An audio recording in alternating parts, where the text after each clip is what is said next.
What's up, Woke Gang? Hey, Archangel.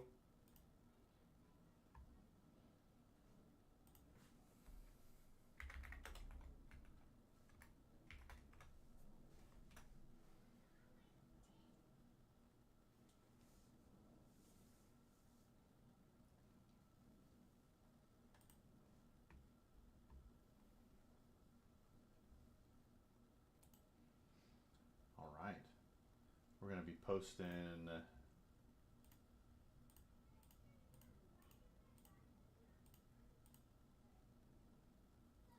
We're going to be posting clips. Yeah. Hey, where'd we meet? Do we meet after the Q&A? Do we meet at lunch? Where'd we meet?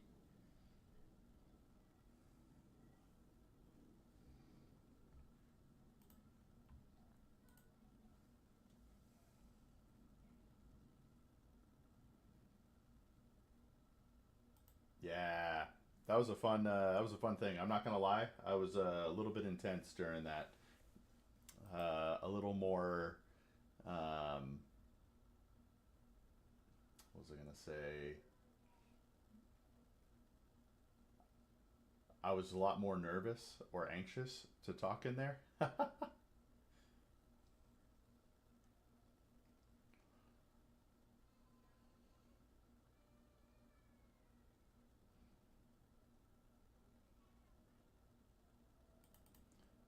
All right, let's post this clip with emotions. Sometimes we buy things out of emotions, and sometimes we sell things out of emotions. Selling things can sometimes be the biggest detriment. Um, Everybody knows that you should buy low and sell high when it comes to stocks, but human tendency is to buy high and sell low. When things are going great, that's when we want to buy in. When things are doing bad, we want to sell out. And that's the opposite of what we should do with the stock market. It was A lot cool. of investing we do. A couple people talked to me afterwards as well. It was a lot of fun.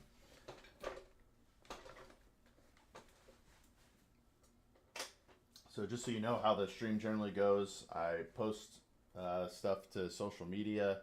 Um, well, number one, I'll answer any questions that come through in the chat about finance. But then after that, or in addition to that, I upload clips to social media, and then I start going over things in the market for the day, and then I start answering questions from the that people ask on Reddit, and discuss my thoughts and what I think you should do, or what that person should do.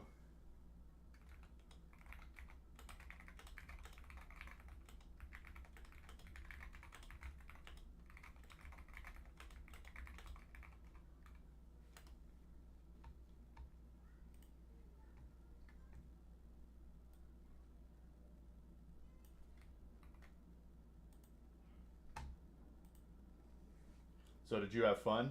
Who else did you get to meet at TwitchCon? I don't know if you could see this in the background there, but I got Tens and Kaide to, I got to meet them. All right, let's post this bad boy. Boom, Twitter posted. Let's go to TikTok.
I met a lot of smaller streamers I normally play games with. You got to meet IRL for the first time. Yo, that is so cool. Yeah, I met someone else at lunch, and they do the same things. Um, that's weird. Where is this?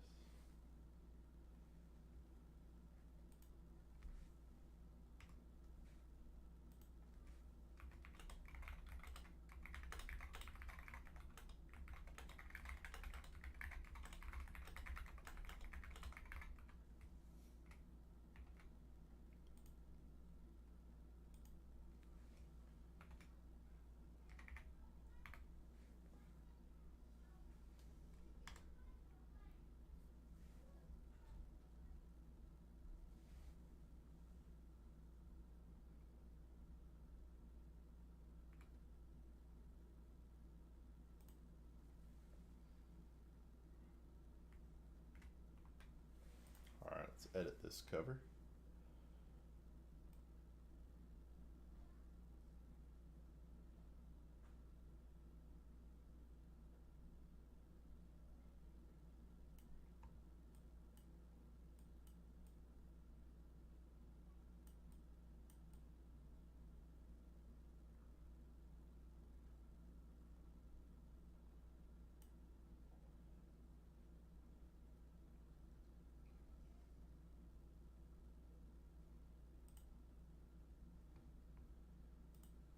Okay, I think I've got a financial question. I'm a police officer, and on top of the government putting money towards my pension, I also put about 350 a month in 350 a month into the 457B plan. Um, do you have any IRAs? Because I think if you qualify, depending on your family income, a Roth IRA and a individual brokerage account could be beneficial for you.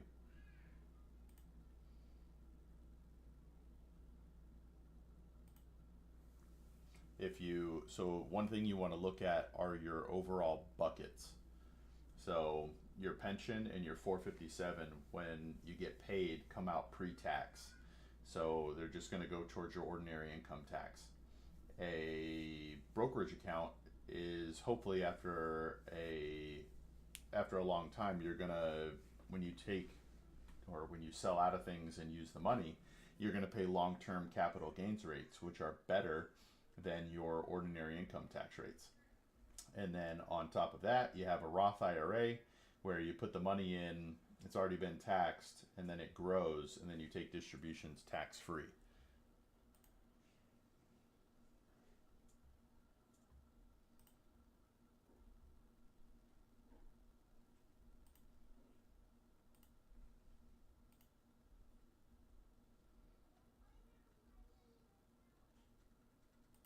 A lot of investing we do with emotions.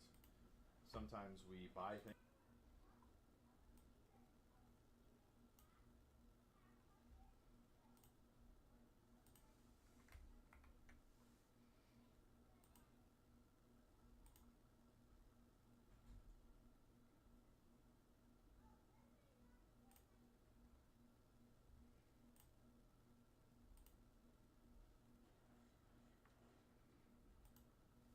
Instagram posted.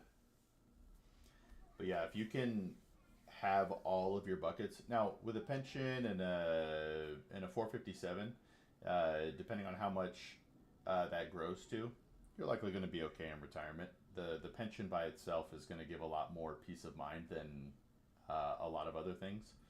Um, but if you add in those other pieces, then you have a lot of options when you're in retirement to pull from. I have 4 years down, 21 to go, so I can definitely put into more. I like that.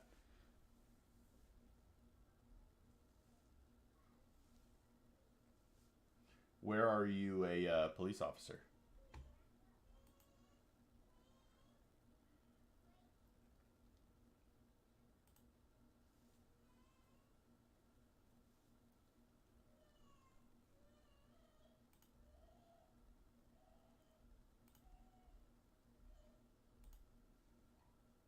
Oh, okay. I've actually been to, I don't think it was actually Nashville, but I was in Tennessee once. It's a beautiful place. It might be the least talked about beautiful place.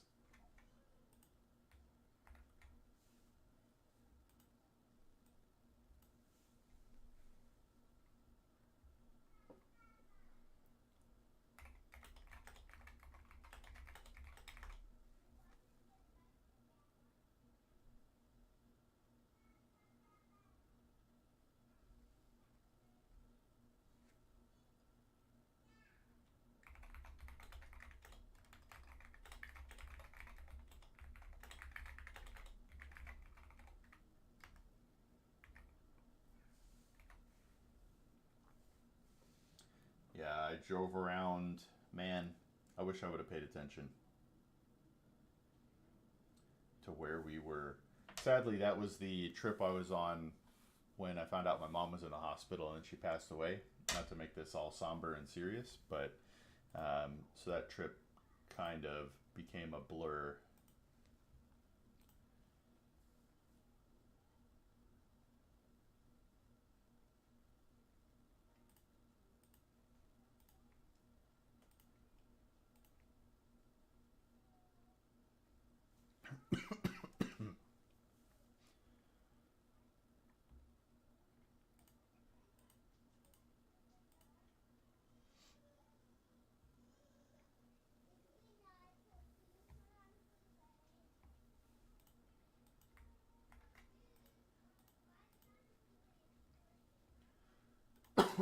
Excuse me.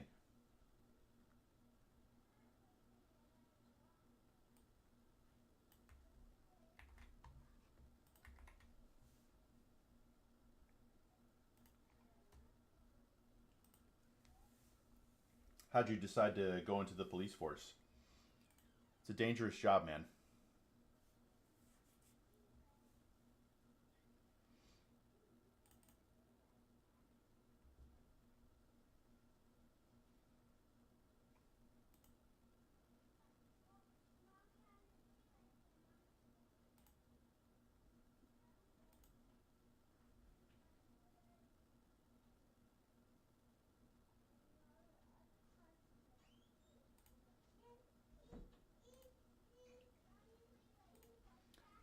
All right, we publish on YouTube now. All right, what's up, Acer? Gave it some more thought last night. Figure I'll start on a 400 with light leathers. Yo, I can show you something here. If you're gonna ride, I highly recommend something. The suit is more important than anything.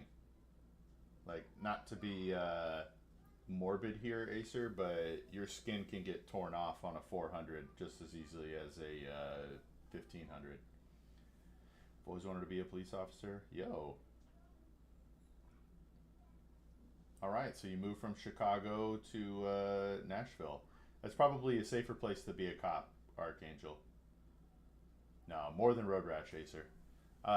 If you were to spend good money on two things, they can go with you forever with your bike upgrades are get an awesome suit and get an awesome helmet.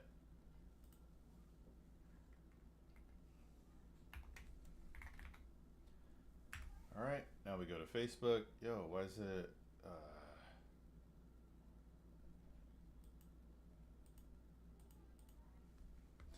Give me a sec. Yeah, I'd probably go a little bit higher. There's one called Arrow Stitch. I'll pull it up on stream here in a second.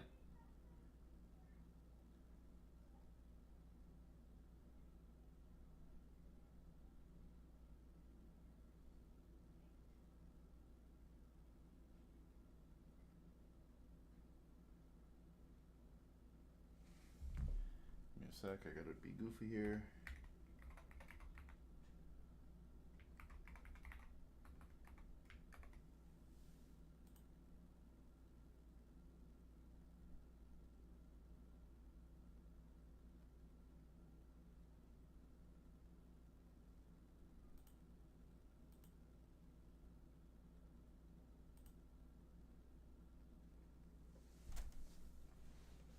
Yes, please be careful. All right, I'm doing one more upload, and then we're gonna be good. Let me go ask my wife. Oh wait, let me in. Never mind.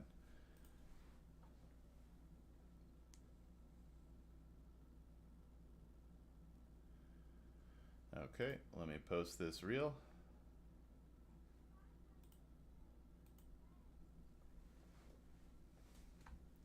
And then we are done with social media for the morning. Are you happy to have ended up in Tennessee, Archangel?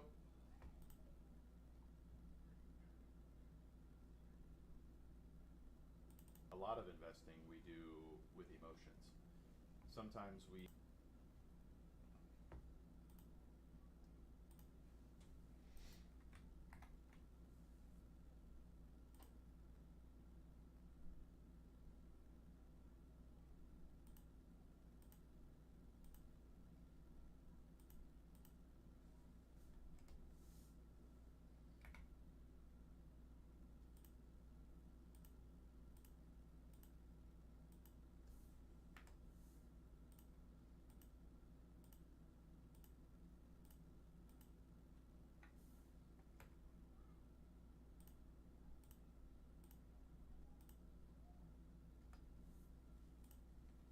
Okay, I think it's time to publish.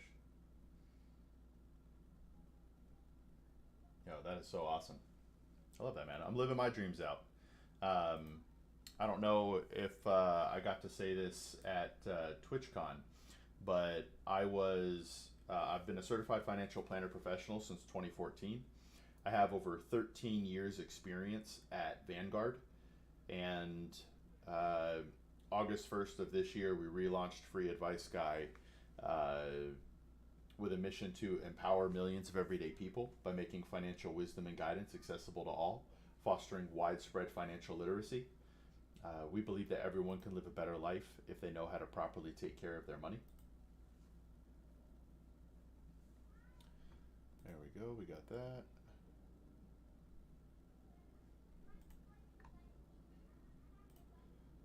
Like my own post on Facebook, let's go. Okay.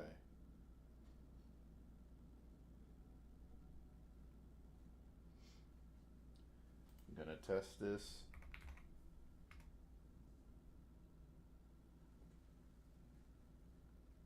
All right. Now let's get to the fun stuff. Let's get to finance.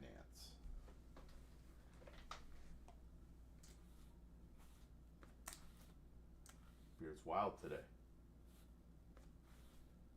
Good enough. Good enough. I was going to stop having expensive hobbies. Stop being a kid at heart with an adult wallet. No, I disagree. The one cool thing about being an adult, and this is where, man, I really got to get these programs downloaded again. But in my Patreon, I'm not trying to push you there, but I have a budget and emergency fund worksheet that's part of the Patreon. But either way, with or without that, as long as you budget for the things you want, you can enjoy your life and get the things you want. So if you have, um, $50 a paycheck, or I don't know how expensive your hobby is, but um, if you have a budget set up and money going towards those things, then you can continue enjoying them. All right, we're gonna go to a smaller version of me. Pew, pew. And let's screen share. All right, Acer, I don't know if you're still here, but this is what I wanted to show you.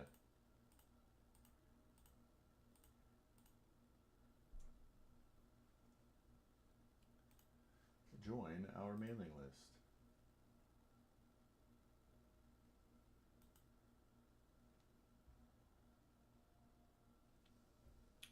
Motorcycle suits. I think I have the R3, the one piece standard. Yeah, so look at this, Acer. I actually own this suit right here.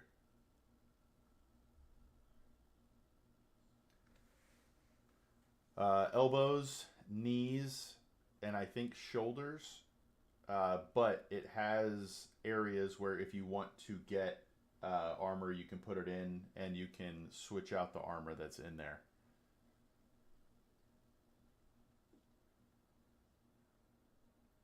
I could not actually check this out. Where did it go? Oh.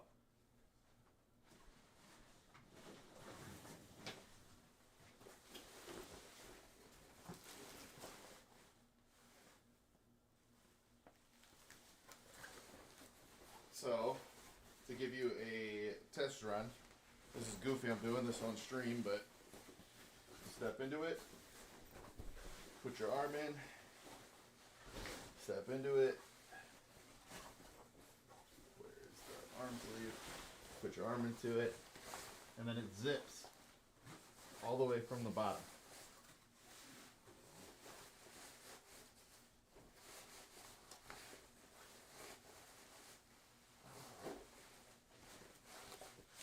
And then you can have your normal outfit on underneath.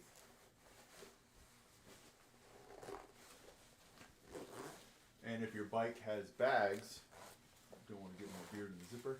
Boom. So elbows, knee pads,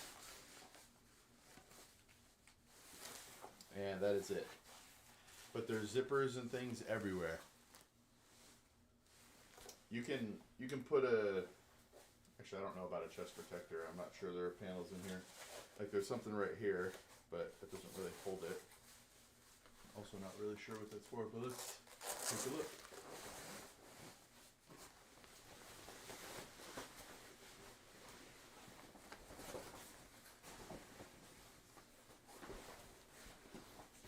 So, yeah. Oh no, that's a back strap. So there are Velcro things here. I don't know if you can see this, but there's Velcro, or like the other side of Velcro. So if you want to throw more padding in there,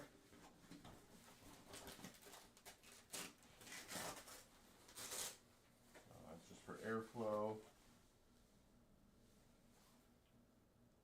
Anyway, there's a lot about this jacket I honestly don't know about yet, even though I've had it for years now.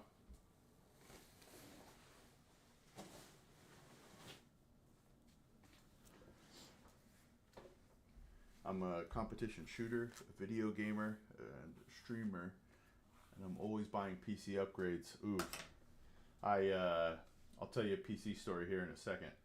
After doing the Bob Ross painting class, I paint now. Hey, so is that awesome? Ooh, a business to laser engrave stuff. Check this out. My father-in-law just did it. I don't know if these are my old cards or my new cards, but this is actually on metal, and it was laser engraved.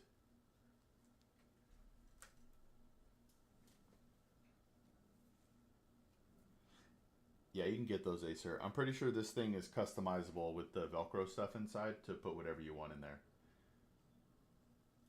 So a competition shooter. I would love more details about that. Like, what do you shoot? What are the competitions like? I'd love to know the video games you play. I'm definitely going to check out your stream. Actually, if you're okay with it. Can I pull your stream up right now, Archangel?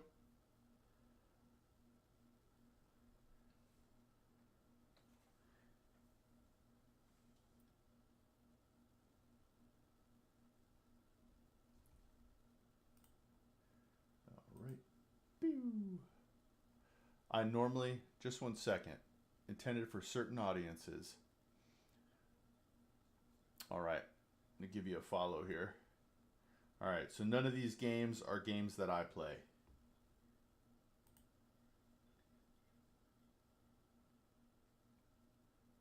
Oh, really? Was she Acer? Why? What happened? I only rated her because I ran into a game with her earlier. So I thought, yeah, might as well.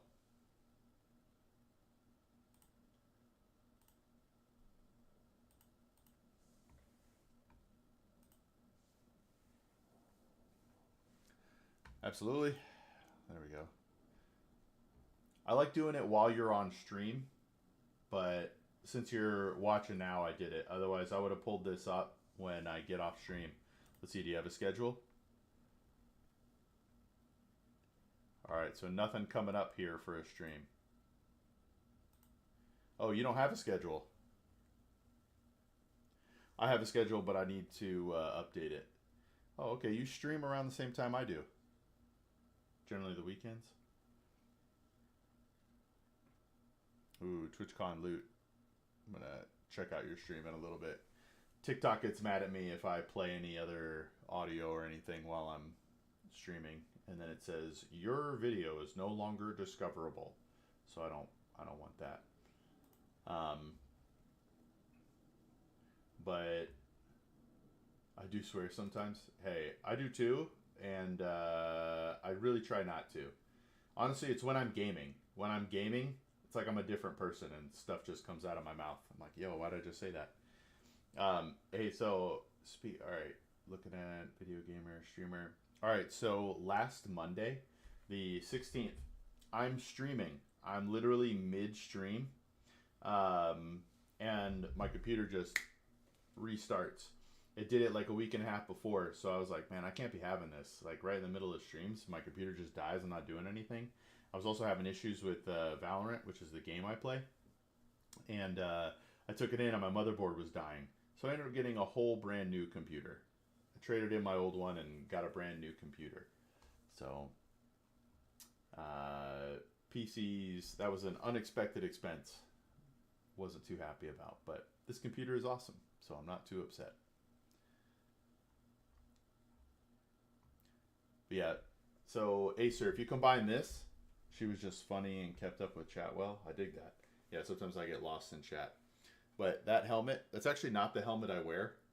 I think the helmet I wear is in my motorcycle right now, which is being worked on.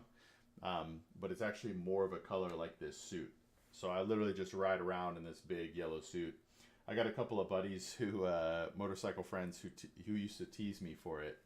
Nope, my bike is actually midnight blue. I can actually show you. It's not the bike, but my bike looks literally like this. This midnight blue right here. Except I have a custom seat, more bags, and some other upgrades to it. But riding a motorcycle is cool enough. I don't need a black jacket to show that I'm cool. I already ride a motorcycle, and I already landed my wife. You know what I mean? I don't need to impress anybody. We were gonna buy her a suit, and then we found out she was pregnant.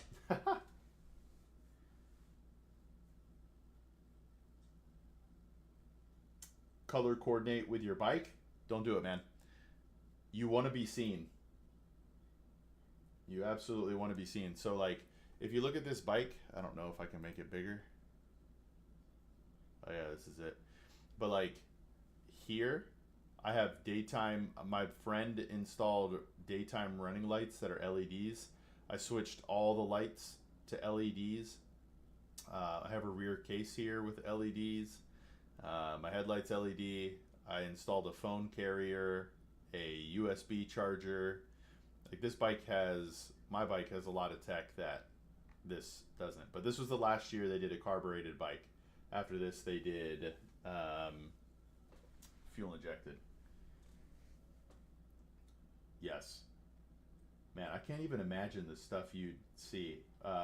Archangel, I don't know if you'd ever be interested in collabing, but I think it would be cool.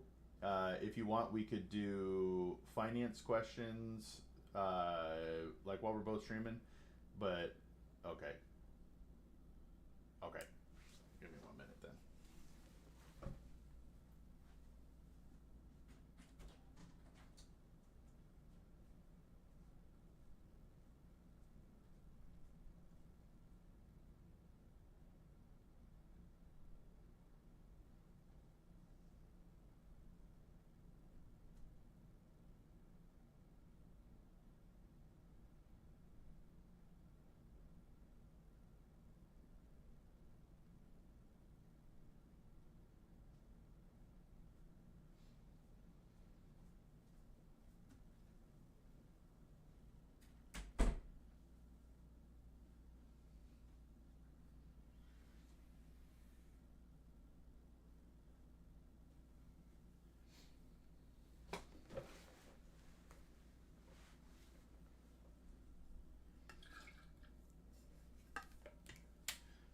All right, are we back from ad?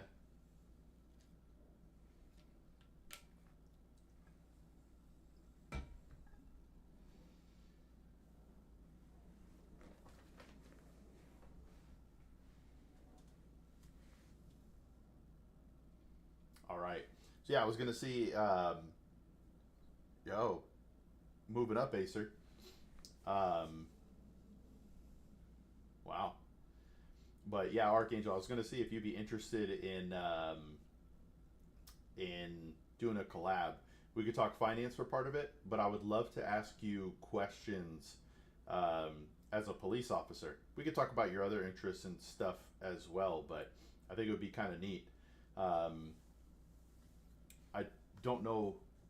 Well, I have bigger plans for interviews, but I think it would be cool to go through stuff. There would be no gotcha questions or hard hitting questions. It would be like, okay, that'd be really cool. We could talk about it.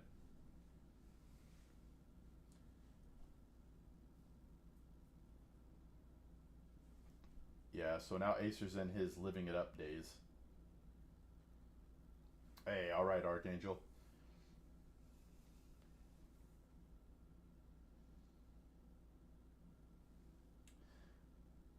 When my wife was just my girlfriend, she did not mind me riding, but since we've had children, it has changed a lot. I really only ride in groups now. The only time I ride solo is to like drop my bike off somewhere.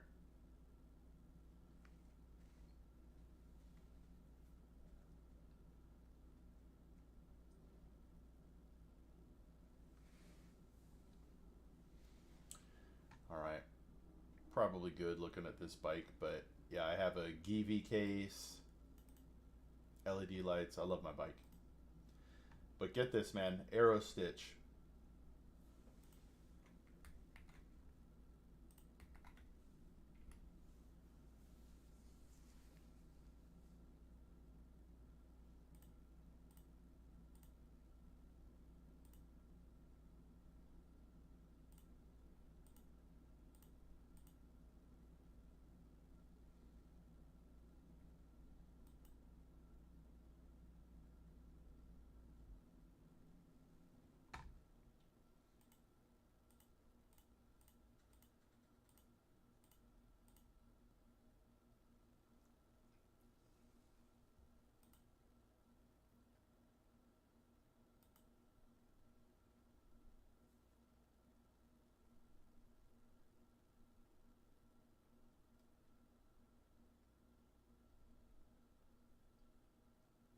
Wait, what? Why'd you have the number to the Ukrainian embassy?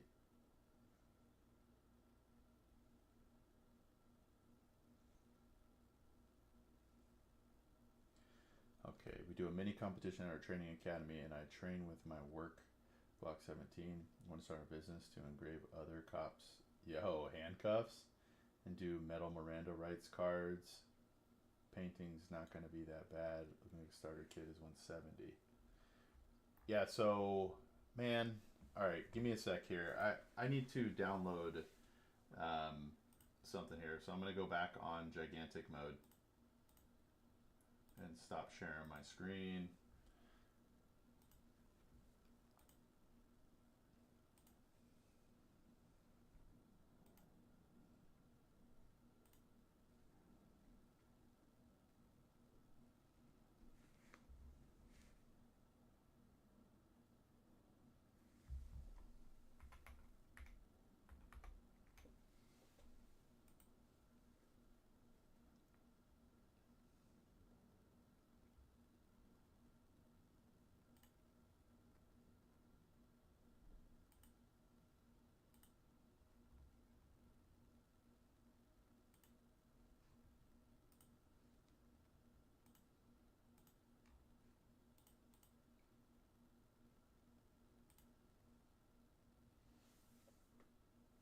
Oh, I was going to volunteer.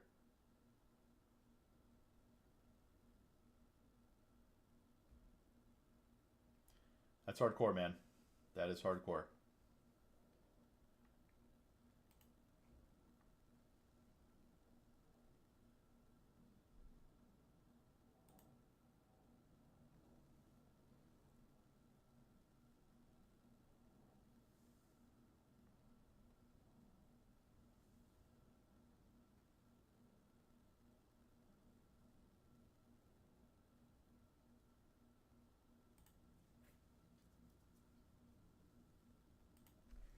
Yikes. I don't remember my Microsoft log on.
There we go, Acer.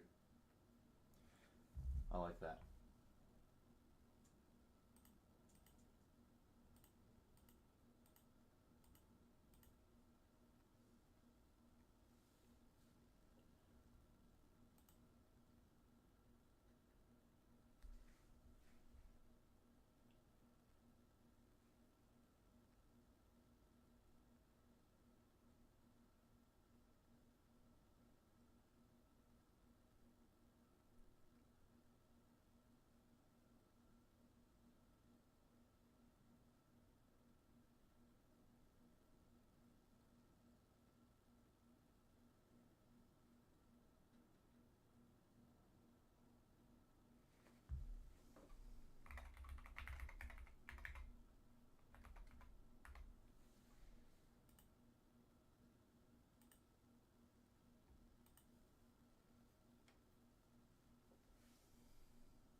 Trauma is a big number. I specialize in crisis intervention right now, and I'm a huge mental health advocate.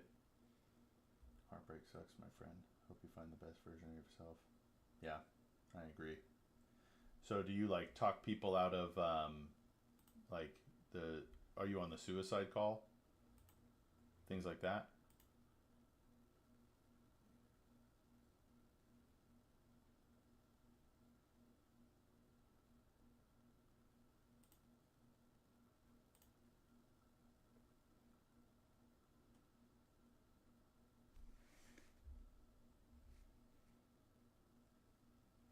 I might not be able to do this today. 743.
Wow, that's really cool.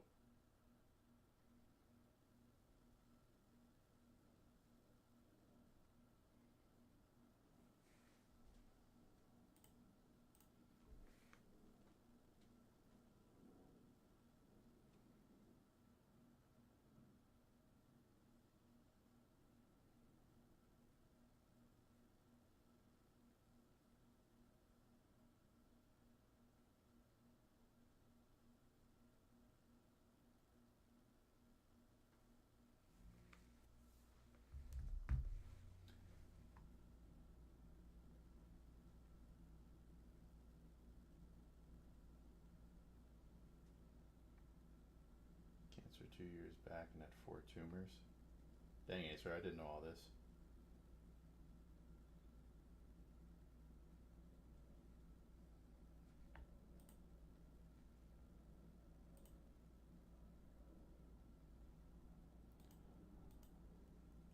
to download the whole package.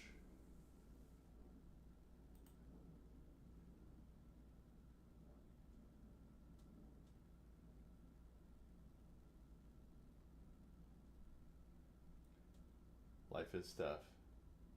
Stuff happens, man.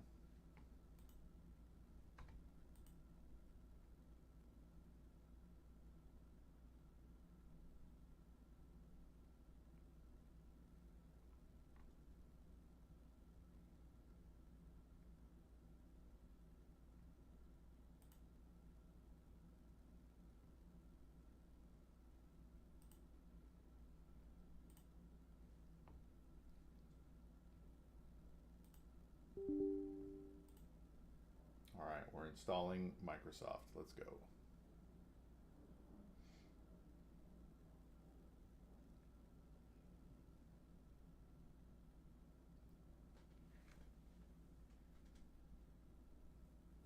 I hear that. I just want every day to be enjoyable. It's funny, I wasn't going to be a family man for the longest time, and then I met my wife, and having children became a real possibility. And now that I have kids, I couldn't imagine living my life without kids. It's somewhat crazy, honestly.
Sorry for this boring part. I need to get things set up.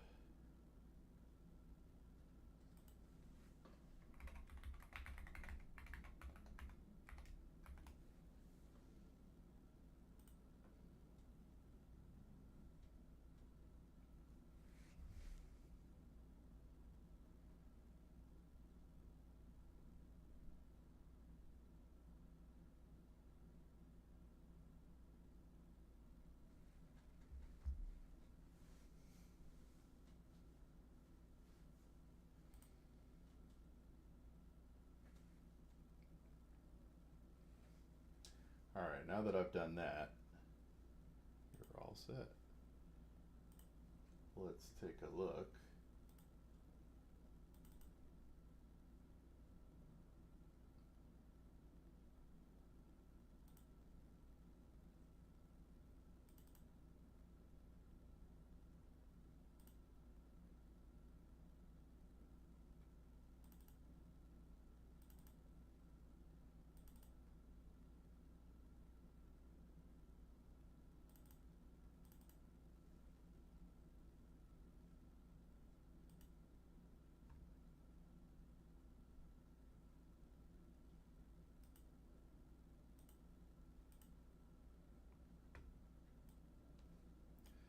All right, we got that. Let's see here. Accept. Enable editing. All right, got a couple of these things going now.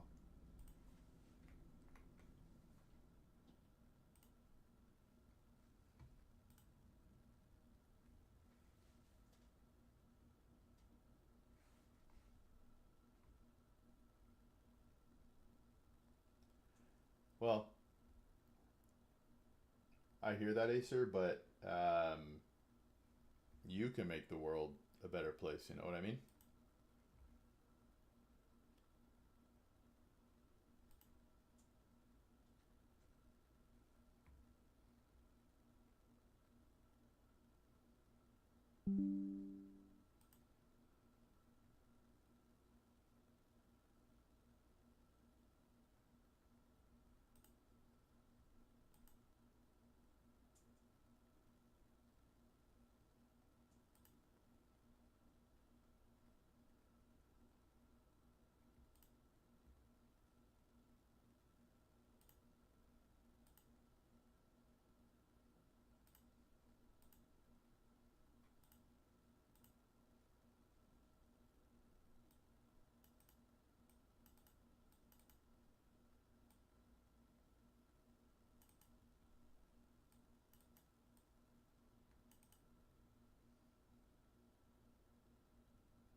Yeah. So did you get the Jake from State Farm bobblehead? And I also grabbed these Valorant rank things. I gotta get these set up here, but I thought I got a lot more loot, and I didn't get as much.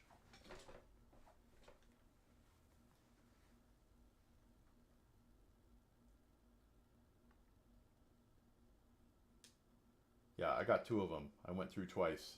Let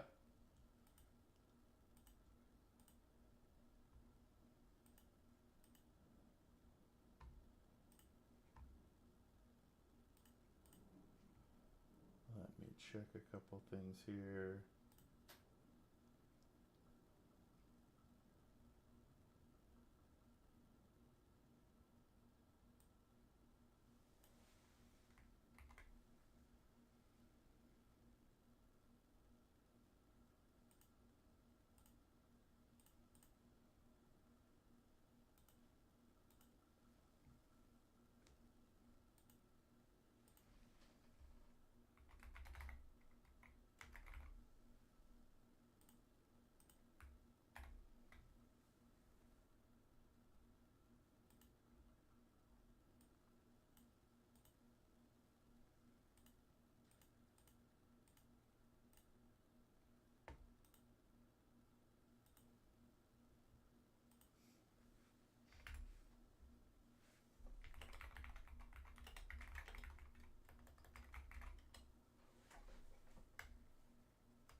Shirt, water bottle, Pokemon plushie, D&D dice.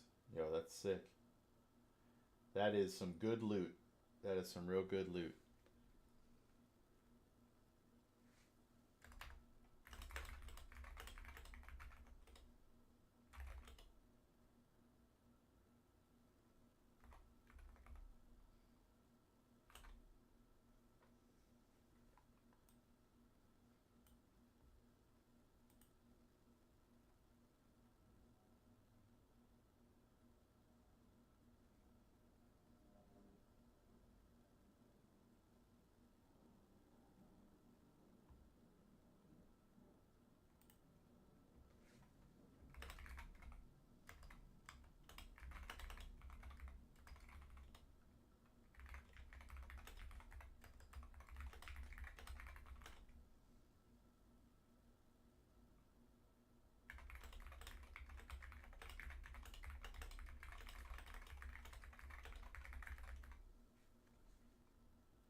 Okay.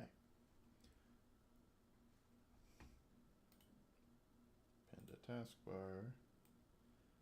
Move it over. All right, now we're done with that boring stuff. Let's get back to this. Make me small again.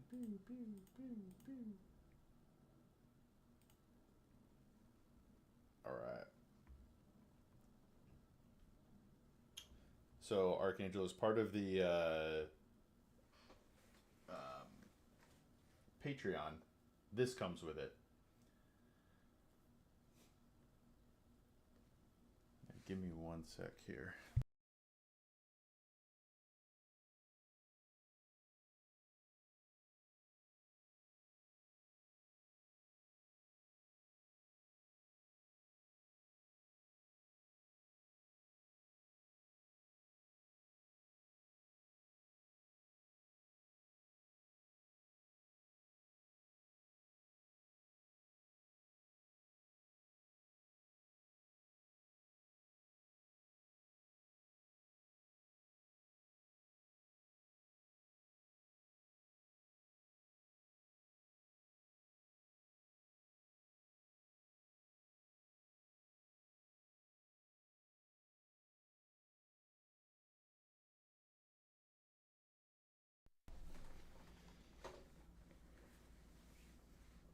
Yeah, so this is a budget and emergency fund calculator.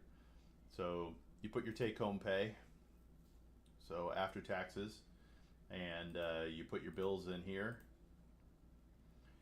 Different categories. So this is basic living, your expenses that have to be paid whether you have a job or not. And then you have your living good. So the things that if you were to lose your job, you would cut out, or if you went through an emergency, you would cut out. And same thing with living your best life.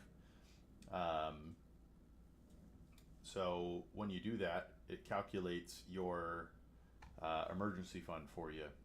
Um, tells you how much surplus you have, and if you go over, like here, I'll show.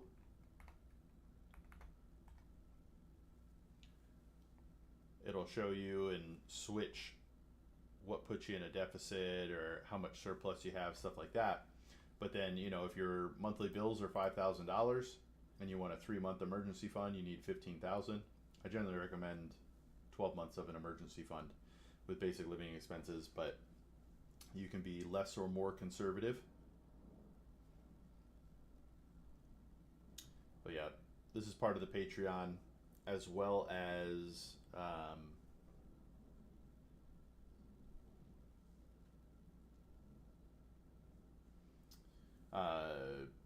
one-on-one conversations live on stream, and tiered conversations with your group or with your same tier.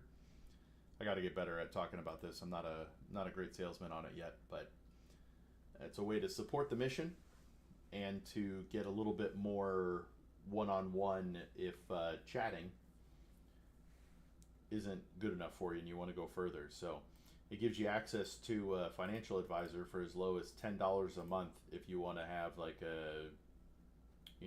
an actual conversation or conversations with a financial advisor. But the advice is always free. The Patreon just helps support the mission. And then this is the document here. This is like the what we're shooting for. It's long, so I don't expect you to read it, but this is what we worked on here. But this is where I come in.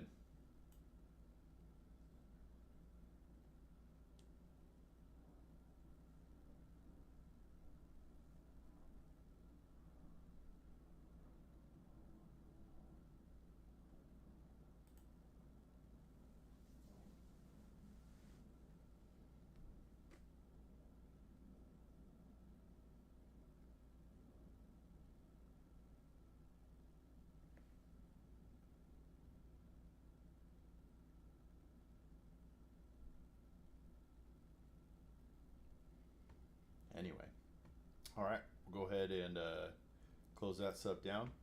Please feel free to ask questions.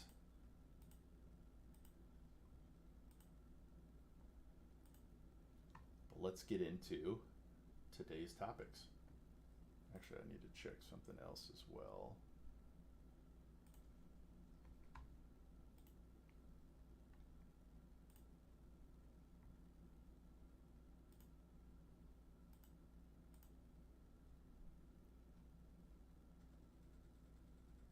Oof. I gotta get in here quick and create clips from this. Anyway.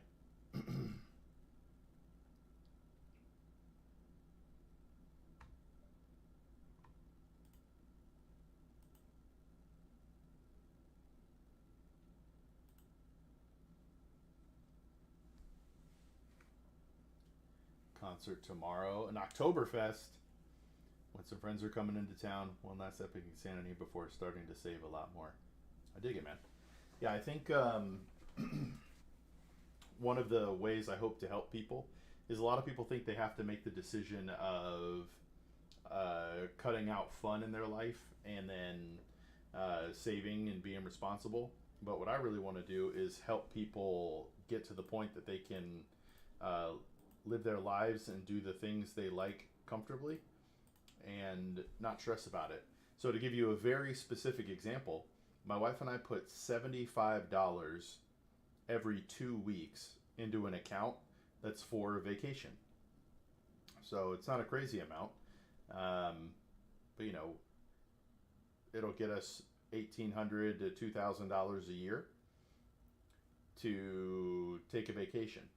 That way, we know we're always able to uh, pay for a vacation with cash. You can do the same thing and create a hobbies fund.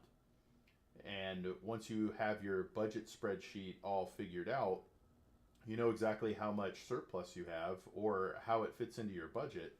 And then you can start auto drafting that money into an account to know that you have X amount of dollars. And then the cool thing is, if you don't end up spending it every, every month or however you do it, you then have extra. So this is a goofy story, but my wife and I had been saving for a while for a vacation, but she was pregnant, and then she had the baby in December of 2019. And I don't know if you remember what happened just 3 months later, but the whole world shut down. So we didn't go on vacation for a long time. And instead, we used those vacation funds and went to a place called Fogo de Chao, like 7 out of 8 days. And we used our vacation funds. So it was already paid for. But that's really what we want to figure out.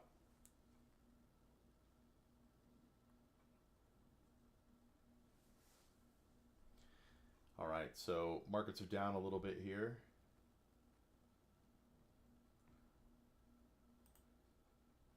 Actually, let me see something here.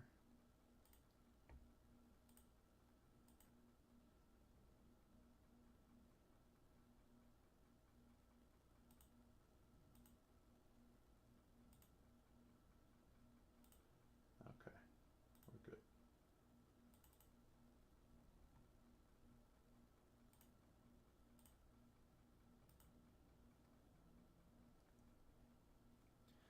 So the Dow is down 0.75%. S&P down 0.3. Gold is up. Oil is down. But this is my favorite part of this site is it shows you the biggest gainers and losers for the day. So this company, if you owned it yesterday, went up 63% today. Not bad. If you had your life savings in that, it went up 63%. But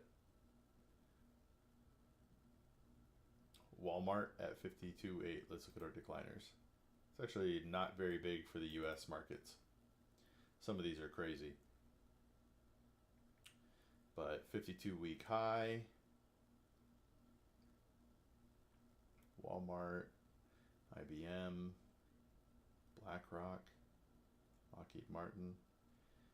And these are the 52-week lows.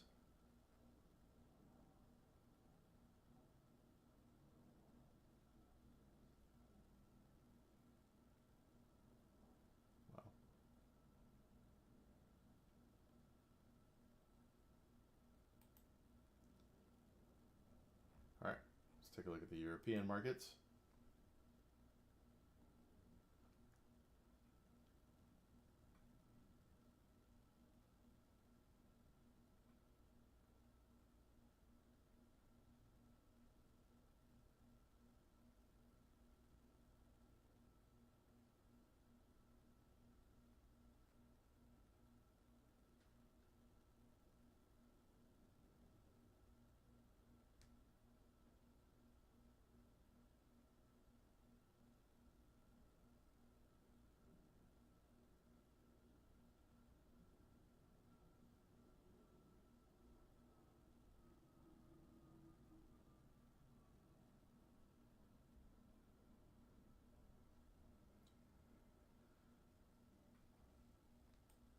Biggest gainers, decliners are nothing crazy.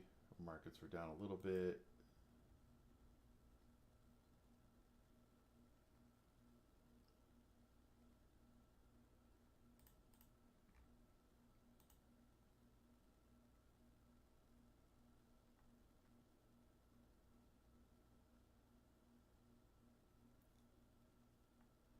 I always like to go into these, but I can never read them because they make you sign up, unfortunately.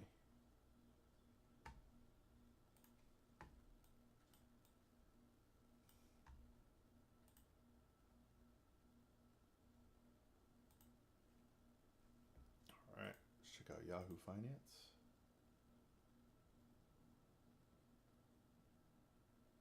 Mortgage rate plunge.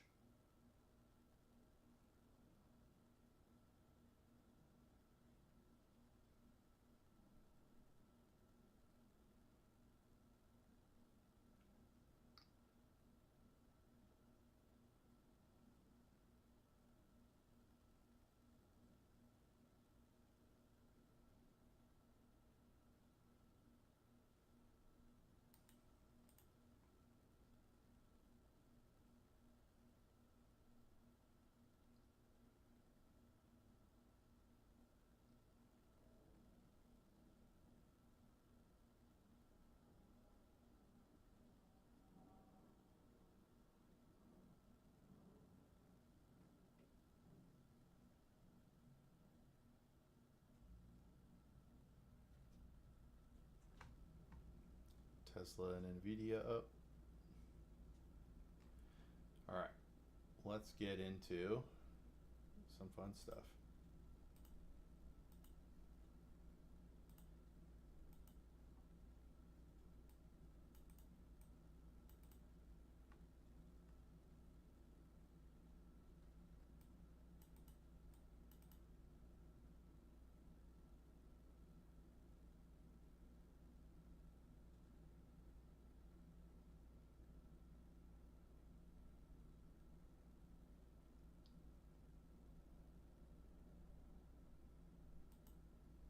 Roz.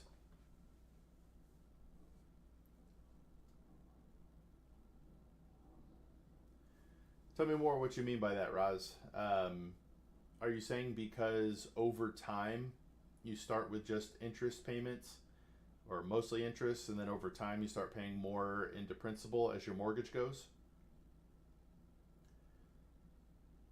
And in general, I think refinancing is a good thing to look at.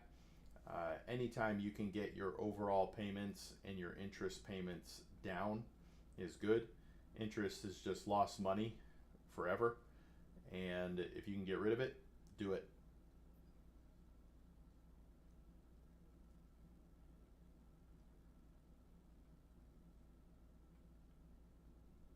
Are you considering a refinance right now, Roz? And if so, what's your current rate? And what rate can you get into? And how will you feel if they cut rates one more time and you refinance? Give me 1 second. I'm going to see if I have anything to drink while you're typing that.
I'm back.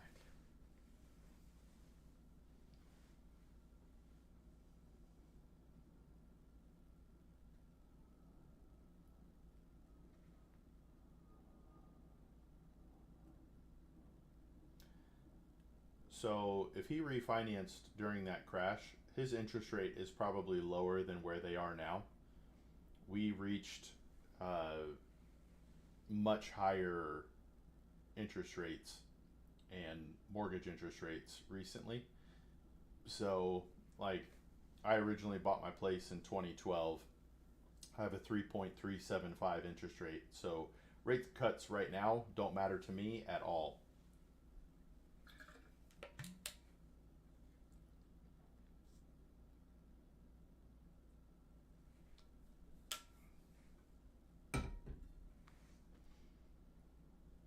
And that's really what you want to look at. What is your dad's current interest rate on his mortgage? And what would he get into?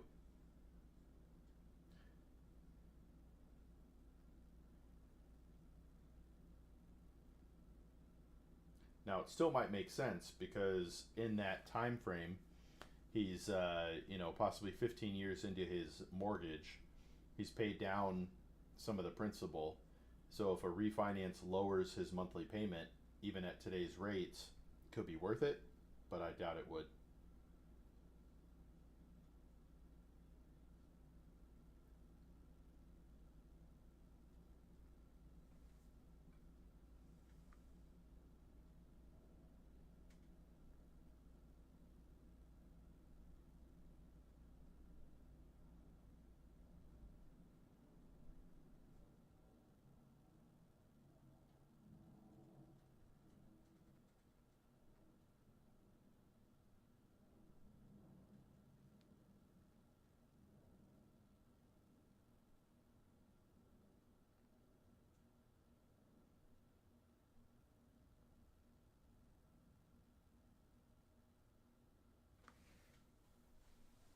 All right.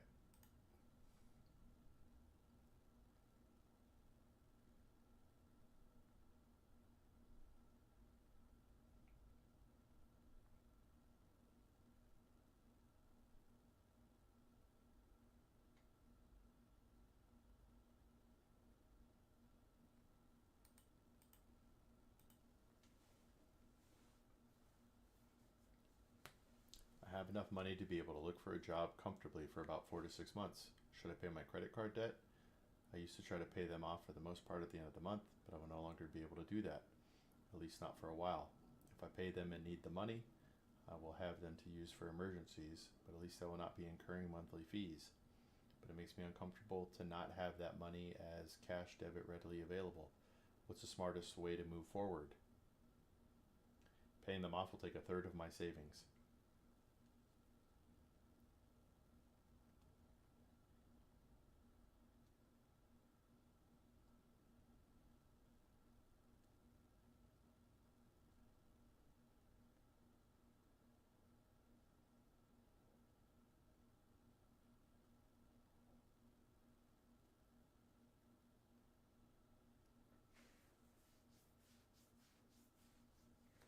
I'll have to ask him more about it. How have things been?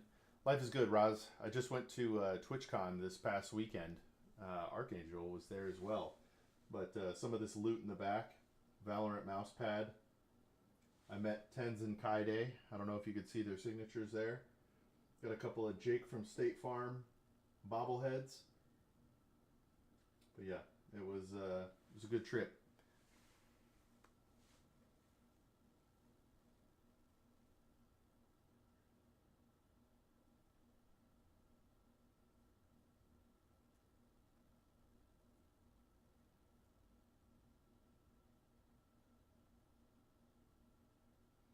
It was in San Diego. I haven't been to San Diego in a long time.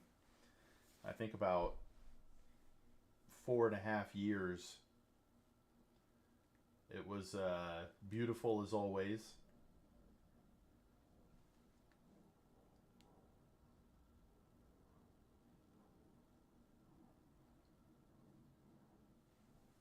I got to hang out and meet people. So I've been, I don't know, internet friends with some people, and we met for the first time at TwitchCon. So that was cool. We ate some good food. They had an incredible block party, which was sweet.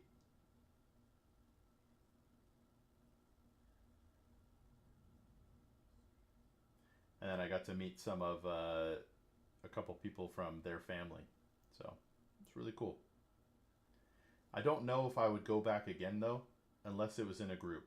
Like my friend said, they probably won't go again unless they reach partner.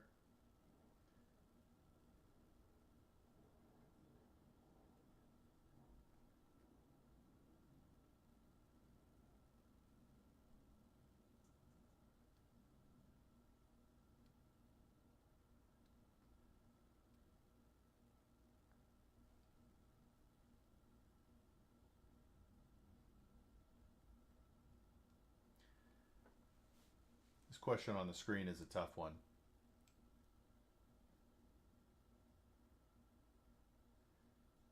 Yeah, because you know each other so well online. But yeah, seeing each other in person for the first time is a little strange, but then it's also kind of awesome. And now they're real friends.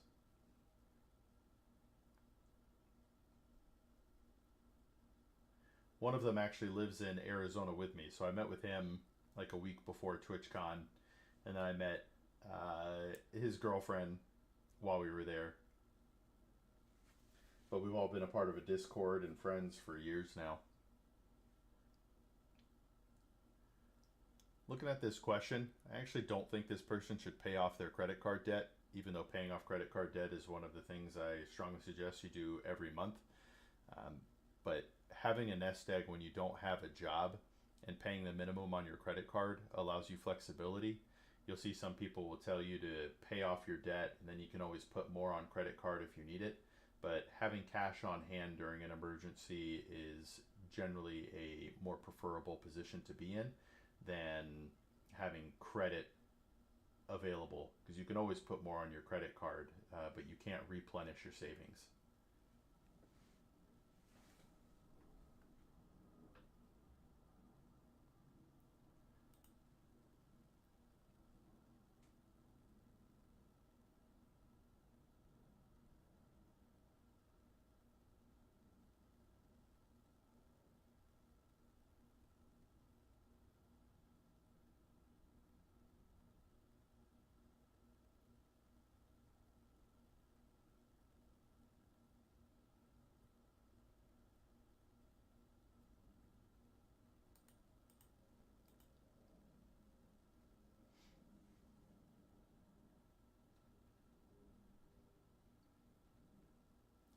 If you're thinking about moving your investments from one institution to another, that's not a taxable event. What causes the taxable event is when you sell those products. If you stay in those products, you carry the cost basis with you and it's not a problem. But if you intend to move into new investments and you sell the old ones, you're going to trigger a taxable event, assuming there was loss or gain in those investments.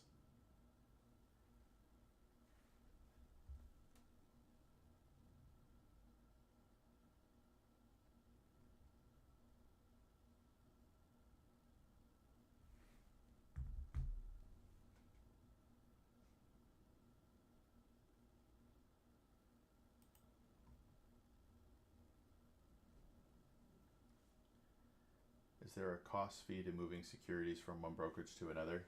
A lot of the time, no, but some of them, that generally the firm you're leaving may have transfer fees. So it just depends on the institution your funds are with.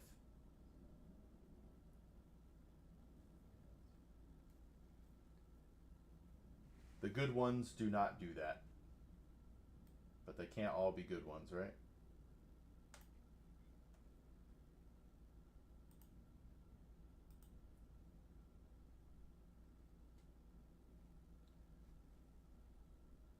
But an asset transfer itself generally has no um, fees or anything associated with it.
this is a bigger financial planning question. We need to understand their expenses, what their budget looks like. My brother is about to start his first big boy job, nice, in a few weeks after graduating college this past spring. Told him to start building out a budget, but it seems pretty hard when you're not familiar with the area. He's going from California to Washington, and we're not sure about the cost of living, insurance, rent, utilities, food. Do you have any recommendations for someone like him starting a career in a very new place? Part of it is a feeling out process, because you're right. I mean, he can look up rents, do like internet searches for stuff, for utilities and things like that, like the average utilities, the average rent, and kind of get a feel. Does he like to live a little bit nicer? Does he like to live not as nice, right? Like there's a few things to consider there, so he can have an idea before he moves. And then from there, the first thing he should do when he moves into his place is go to the grocery store and buy groceries. Get whatever his basic needs are so that he doesn't have to go out. Because it's very easy when you first move, you get a new job, you just start going out to eat and you burn through a lot of money. Just go to the store, grab eggs, steak, whatever else you eat, and eat at home to limit that spending.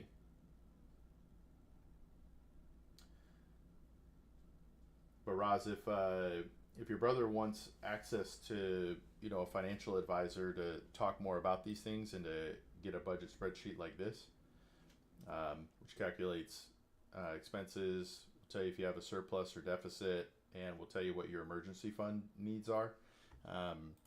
My Patreon is as low as $10 a month if he wants that, and then we can have one-on-one conversations live on stream, group Q&A sessions, things like that. But research the place before he moves. Just do a internet search for rent and utilities averages for the city. Right, the state is one thing, but do it for the city he wants to move into to get an idea of what his budget will be and how much he's going to need to spend. We had to do all this when we moved from Arizona to Texas a couple years back.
Yeah, Roz, that's really cool. The first job you get is always exciting. Going from, you know, I worked at a what do you call that? A recreational center before I got my first real job. So I went from making like $7 an hour to making like 15 an hour or something like that. That was big boy money back in 2004.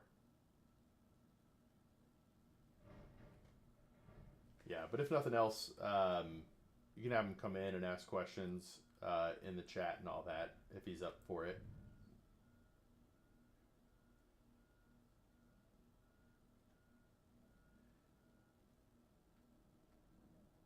Roz, did you tell me what industry you're in? And are you older or younger than your brother?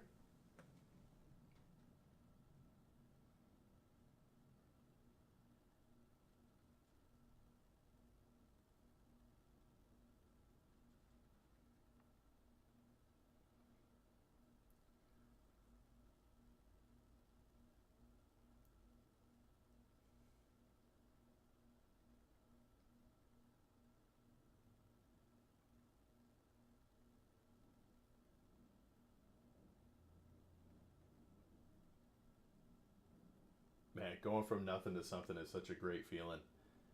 At the time, I was a 20-year-old kid, so I got paid and I just started taking my friends out all the time. I made a lot of mistakes back then as well. I did zero savings when I was a kid, or when I was young and I got that job. I did zero savings. It was a big mistake. I hope to help other people not make.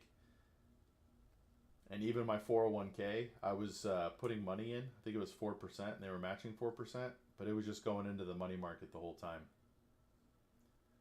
And that was from like 2004 to 2010.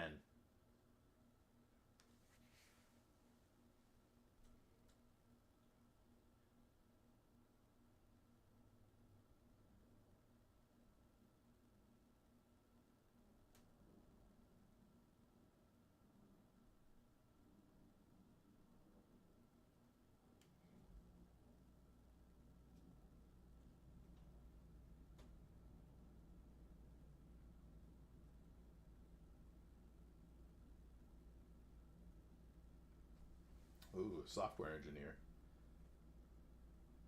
Geology, nice. I'm also super unfamiliar, but I know he probably knows a lot about rocks and different things. Like there are places in Arizona, and I'm sure all over the world, where these mountain ranges are within walking distance from each other. I don't know if you'd call them mountains, and their time frame was like millions of years apart, even though they're like right next to each other. Geology is so cool.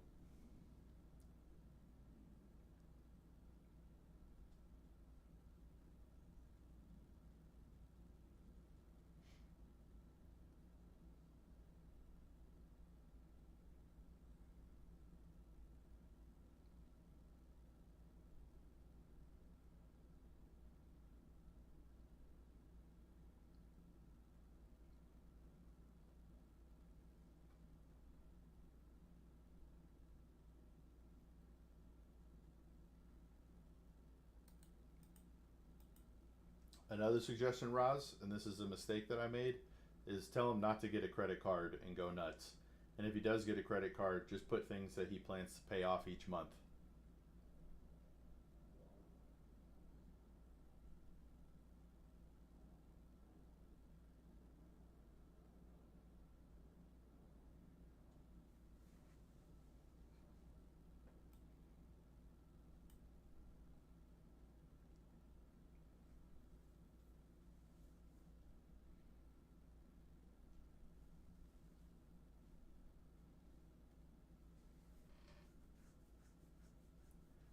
And Roz, I don't know if you've seen me do this, but I read these questions and then I give my responses to them.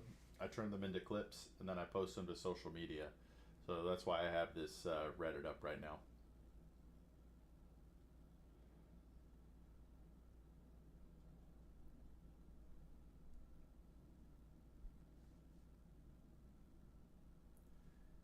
if you're 19 years old and thinking about getting your first credit card, my biggest piece of advice to you would be smart about it. Get the credit card and build your credit, because in today's world you need credit to do a lot of things, buy a house being the most important one.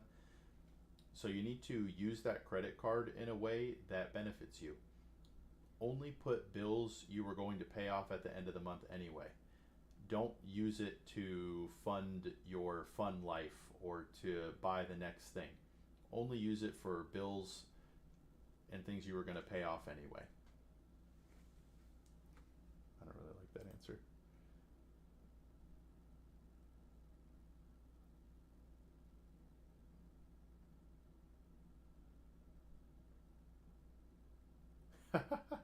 So true, Roz. So true. But I do the social media, and I just got back to social media yesterday. I went almost a full month without posting social media, or to social media, unfortunately. But we just started again yesterday. 2 posts a day, every day moving forward. Hope that one of them goes viral and more people come to the chat.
What kind of cards would be good for a beginner like my brother?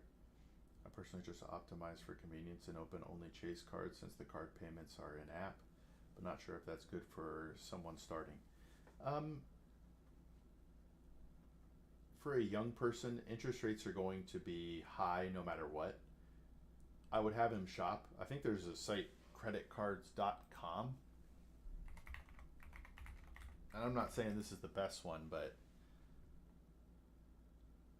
this allows you to find what you're looking for in a card. So, these young whippersnappers have no problems creating an account. So if he got a credit card through whatever bank, he would probably have no problem opening up an online account to pay the credit card. But cash back is one of my favorite ones. Even though, to be straight, I have a miles card, and the only reason I haven't switched to a cash back card is because I have all those miles, and as long as I use the card, the miles never expire. But if I stop using the card and move to a cash back card, the miles can expire. And I haven't paid for a flight in like 6 or 7 years because of this card. So I would ask him what rewards he would like. But cashback tends to be a great one because everything is slightly on discount when you do that. Let's see what best cards are.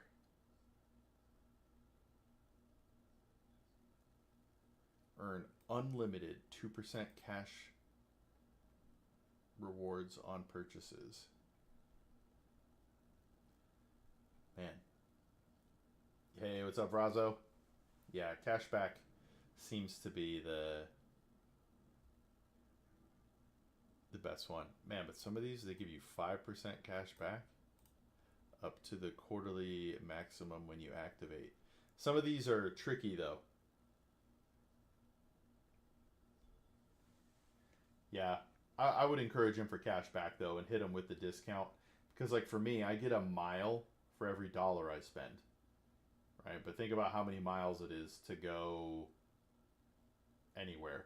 Right? I got to spend $5,000 to get 5,000 miles. So it's not bad. But cashback is a discount on everything. But not really. They do this on purpose. The cashback incentive is sort of addicting. Yeah, I like that, Brazo. Costco used to have a sick credit card uh, that gave a good amount of cash back on all purchases and then more for groceries. For some people, it would pay for their whole Costco membership in like one trip.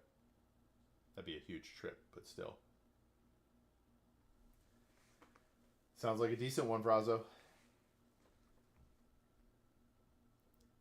But yeah, this creditcards.com. Again, I'm not recommending this site. This is just the site I know that has everything. You're seconds away from your credit card match offers. Not going to do that. Low interest. Man, 18% is low interest. That's wild, man. That's wild. Okay.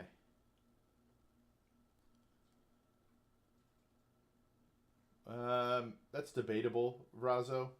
I think 720 and above is considered good, although they may have moved that up to like 750, but a lot of the time they'll have that here. So 670 is considered good according to this right here.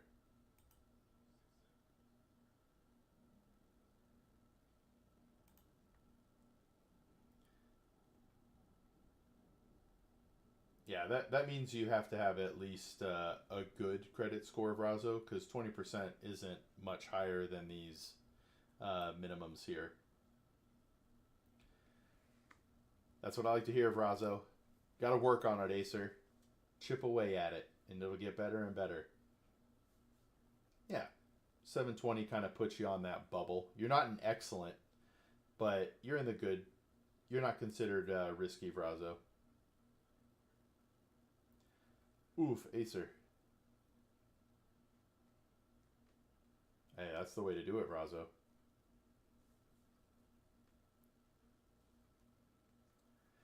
Put your reoccurring bills on it that you would pay off anyway. And then groceries and other stuff.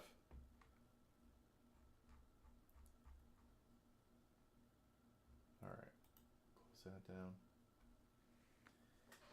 Oh, yeah. BNPLs, Roz. BNPLs. What? I did not know that, Ace, so you're going to have to tell me. So, man, let's talk about buy now, pay laters or BNPLs as an individual. They can be good for people who are responsible.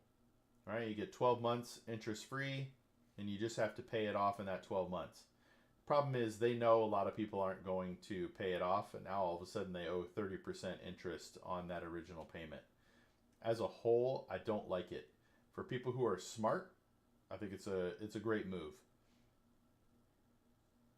No background checks when you rent a house. None of that kind. Well, I believe they're like super low crime and a very high trusting society, whereas most of the rest of the world does not trust each other. So yeah, Roz. In my mind, if you can't afford to pay cash on it, you can't afford it. So if you're putting it on a buy now, pay later, does that mean you can't afford it? Or do you just want to take advantage of zero interest and make payments over the 12 months? You're not going to be in a much different financial situation either way.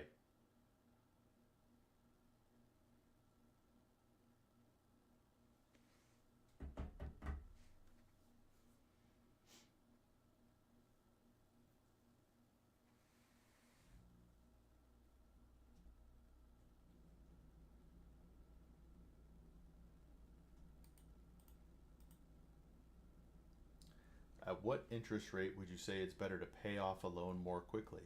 Let's say the loan is at 6.5% for at least 5 years. If you had extra cash, would you invest it or make extra payments towards the principal? If this is talking about a credit card, which it can't be because it's 6.5%, but pay off your debt. If you have extra money after you've done your budget and you have a surplus, pay off your debt. The greatest way to live is to be debt free. It grants you the most freedom you can possibly have financially. So if you're debating whether or not to pay off your debt, Yes, put your extra money towards that debt and pay it off. You can afford more things if they're not bought up front, I guess. It's true, but not really. You can afford it in the moment, but you still have to pay it, right? And if you, let's just say you're going to spend $3,000 on something with one of those BNPLs, all right, or let's say 3,600 for the math, and you got 12 months, so you're making $300 a month in payments. You likely were not doing anything with that extra money every month, right? The 3,300, 3,000, 2,700, things like that. Um, so it's not, there's not really a huge benefit from it. The amount is relatively low to provide a big benefit from deferring payment. I guess the same thing could be said about credit cards, but at least credit card business model isn't solely reliant on interest payments. Yeah, BNPL is ultra predatory.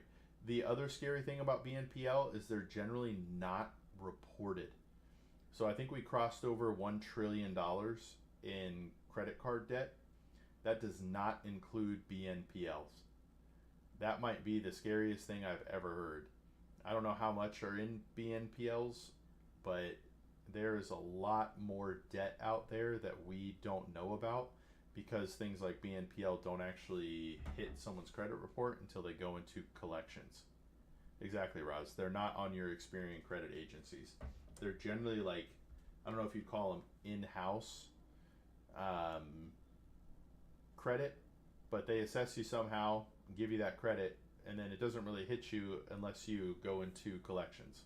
It's rough. Buy now, pay later, be good for a business startup.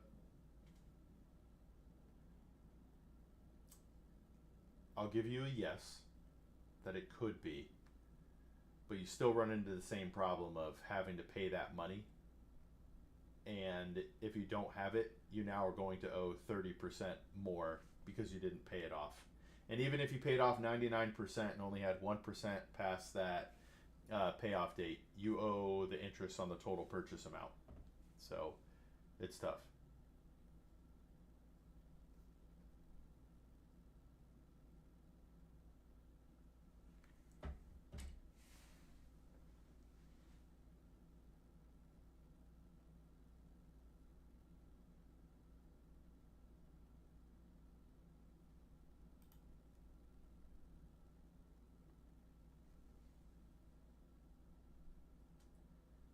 It did not post the link, Roz. It has a link limiter.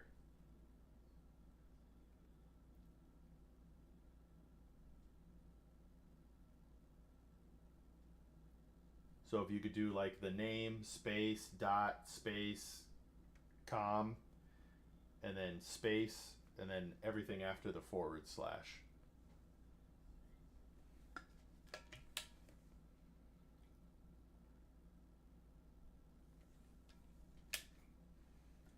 Modern MBA on YouTube. Ooh, yeah. I watched an episode recently from Valuetainment.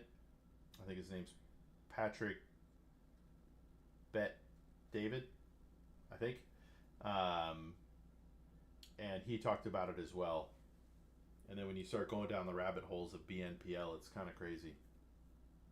I don't understand how they're not reported in credit bureaus. Makes no sense to me.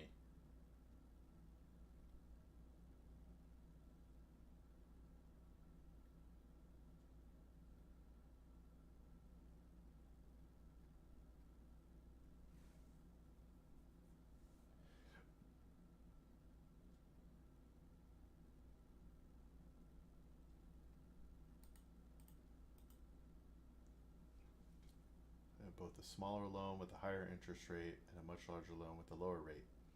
Normally, I'm focused on paying the highest interest loan ASAP, but the larger loan would still be active for much longer and have more time to rack up interest. For example, say I have $25,000 loan at 6% and a $10,000 loan at 10%.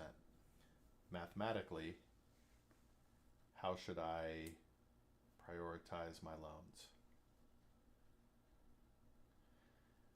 So when you're looking at paying down credit, you need to multiply the interest rate by the base amount.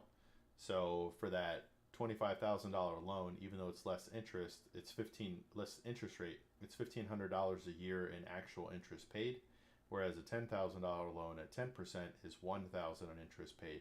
So for the time being, you would want to pay towards a $25,000 loan because you're paying more dollars in interest every month and every year on it.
Whew.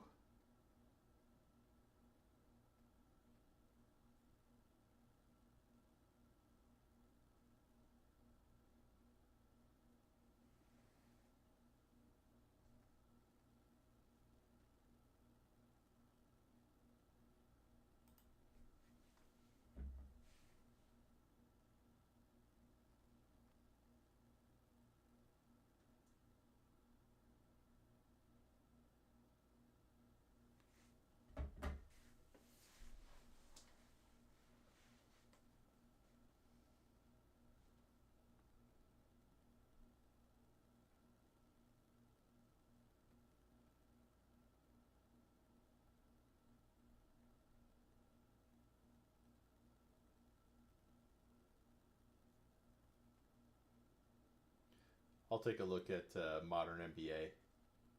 So does he do long form content, short form content? Because everything right now is short form. I got to figure out what to talk about long form.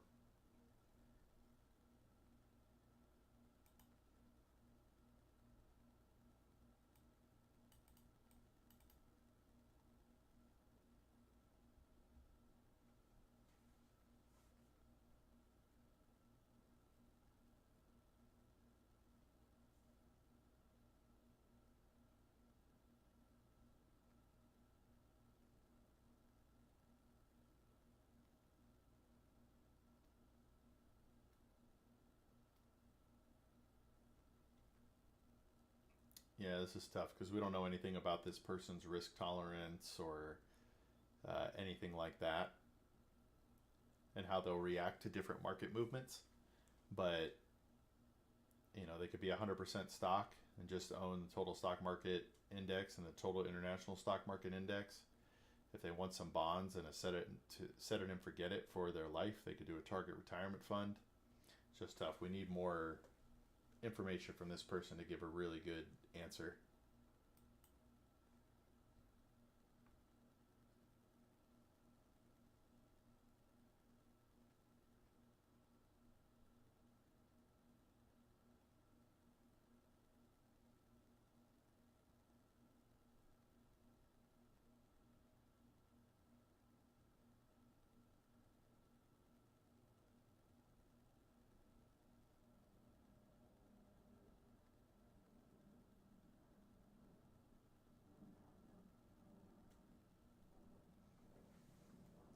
He does long form 20 to 40-minute episodes about a particular industry, usually going over 2 to 3 companies and how they differ.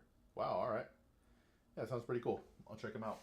I need ideas on what to do for content myself. I don't really want to be in social media at all. What I'd really like is the only reason I do social media is to drive traffic to the live channel so I can answer questions in the moment when people have them.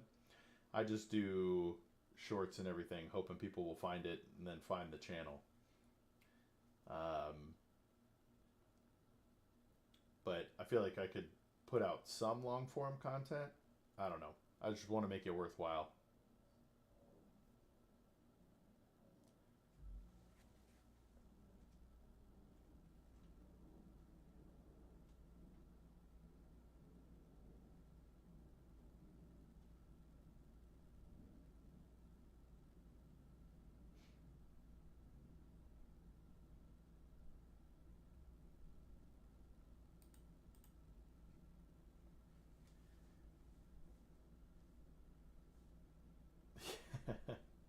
How are places like Washington and Texas able to have no income tax? Do they supplement via other taxes? Absolutely, they do. Ooh, I love that idea, Roz. I love that idea. Um, so I could speak very specifically to Texas, and I believe it's the same for Washington. Um, Property tax. Property tax in Texas is insane. Uh, and I believe when I calculated the income tax savings moving from Arizona to Texas and buying a home, I would pay more in property tax than I would have paid income tax to Arizona. So yeah, they'll always get you somehow. There is no free lunch, as they say. But if I ever ran for governor of Texas, it would be to get rid of property tax. Almost every state and locality runs their systems poorly. Um, this might be controversial, but we have so many entitlement programs. They eat through budgets. I think they need to figure out some way to change entitlement programs. Like, let me ask you this: unemployment, right? You get paid 250 bucks a week to be unemployed. Some people figure out how to live their life on that. I don't think unemployment should be a thing. I think it should be a work for the state, work for the city kind of thing, where 3 days a week you have to go and do whatever job they tell you to do, cleaning up a park or painting over graffiti, things like that. They give you the supplies, but I think it would, one, we'd have very little unemployment, and then two, I think having to do that job would motivate people to go and get a job they actually prefer. But giving people money to do nothing is a really bad incentivizer, and that's just one way things are run poorly. Can I send an ETF? What do you mean send it?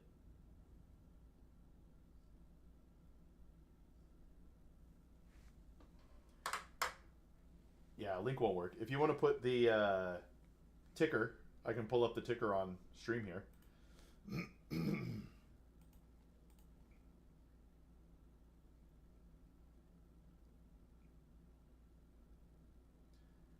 iShares Premium Money Market ETF. That is interesting. iShares Premium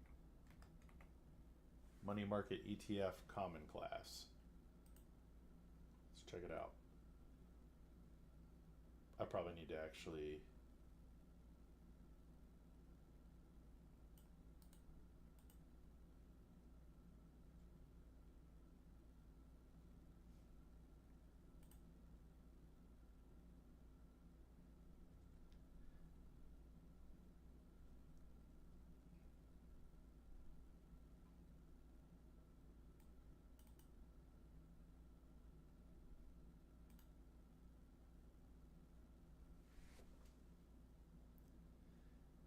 It's got $1 billion in there.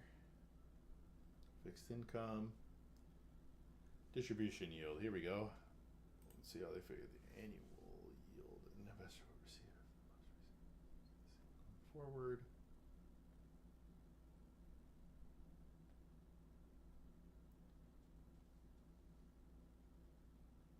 Okay, makes sense. What questions you got on this, Razo? Excuse me.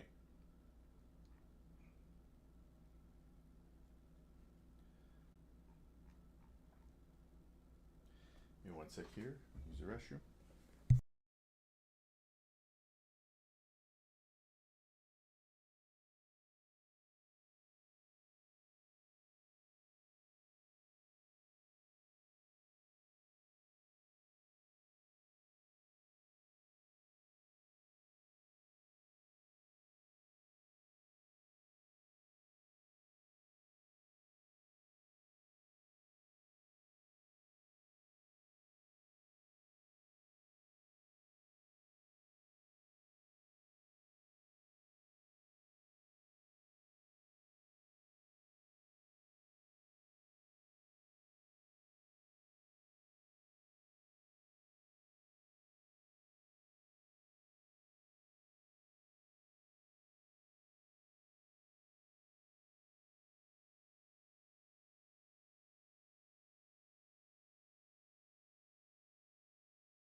Ah, yes.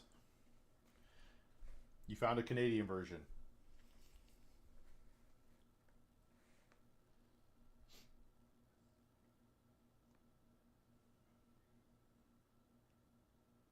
So I can't speak to its quality, but some of the things that stand out about it: it's a good distribution yield.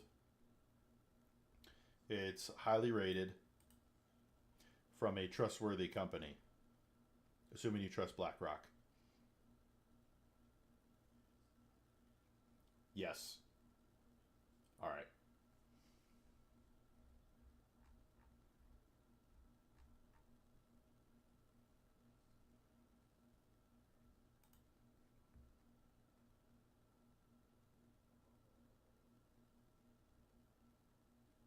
This is so weird.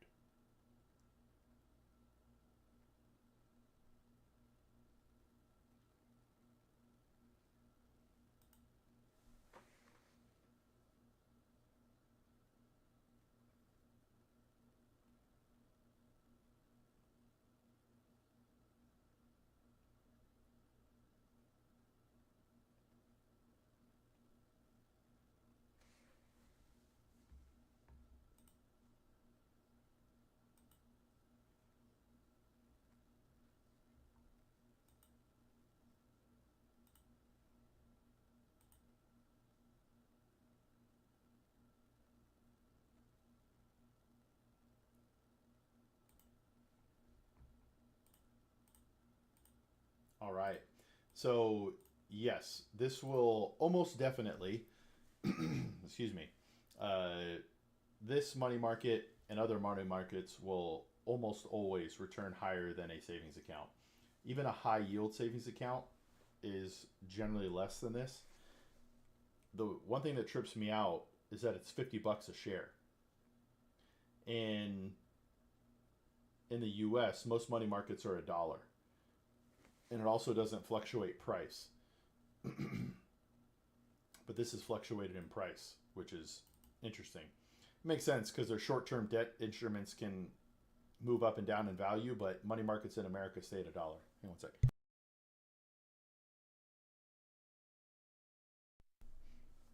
I think I'm fighting being sick. I was around thousands of people at TwitchCon, so my immune system's going crazy.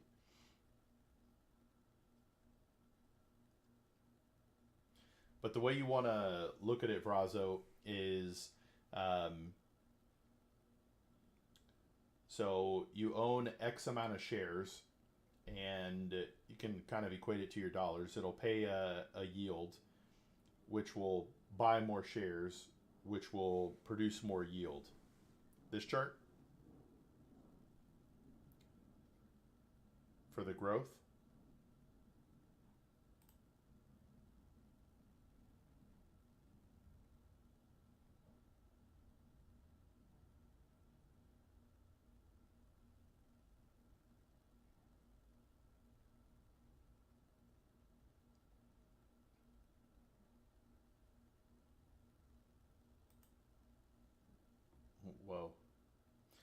So I think their lock is $50.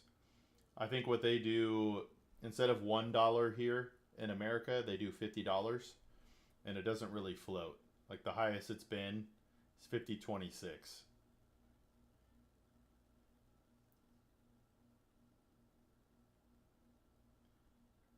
So it's probably increasing price. So it goes up and down every month because of their debt. No. Um, this is sort of working like a stock fund, to be honest with you. So what happens is the fund is accruing the dividends. So like right here, over time it went from 50. We're just gonna call it $50, and then right here it became worth $50.20. It then pays a 20-cent dividend. Boom, and it drops it back down. So what keeps happening is it's accruing the dividend, paying the dividend, and dropping back down to its actual price.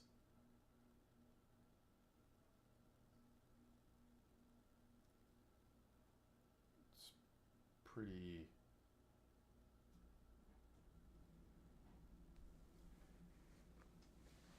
Exactly. And that's how stocks work as well. Like, nothing's for free. They actually, there's a term for it, buying the dividend. When you buy a stock right before the dividend is paid, um, you see an immediate price drop and people trip out. Your dollars didn't change, it's just the value because it paid out the dividend and lowered in value. You still have the same amount of money. You now maybe have more shares, and then it can continue doing that. And that's how the compounding works with a money market. It pays dividends, you buy more shares, you get more dividends, buy more shares, so on and so forth.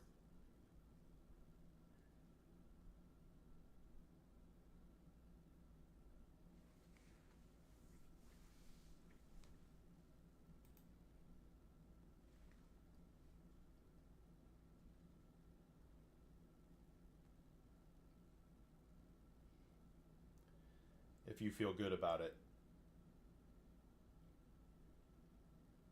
Do you have a history with investing with BlackRock?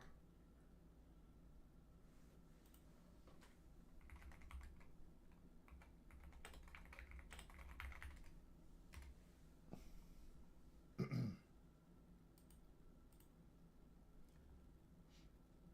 think we were looking at Bank of Canada yesterday.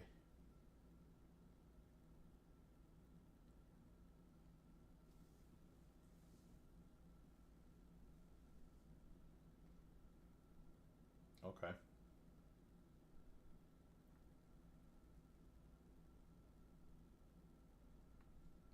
I just want to see the yield. Did I miss it?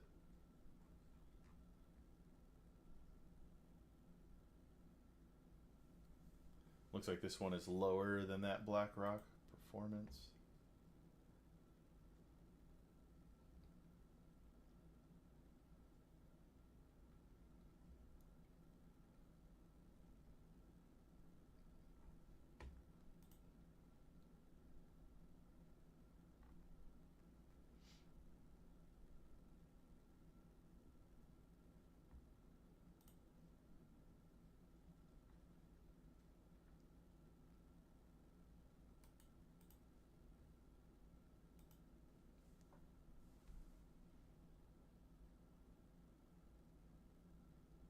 Yeah. The one you showed me has a higher yield than this one.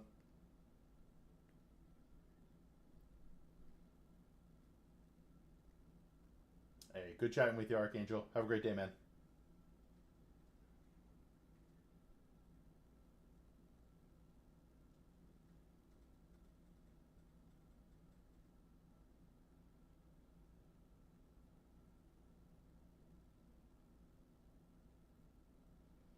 Yeah.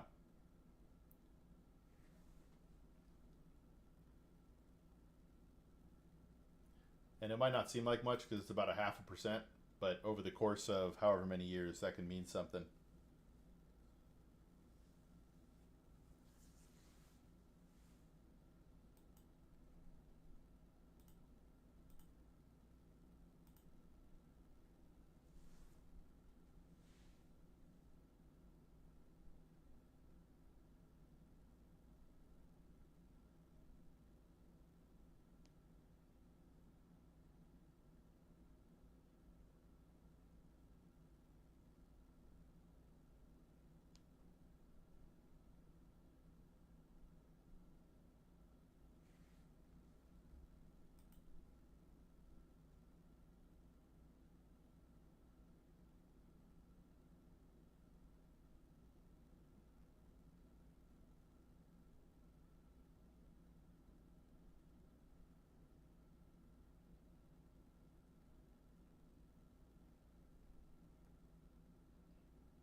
Why? What's up with your current job, Razo?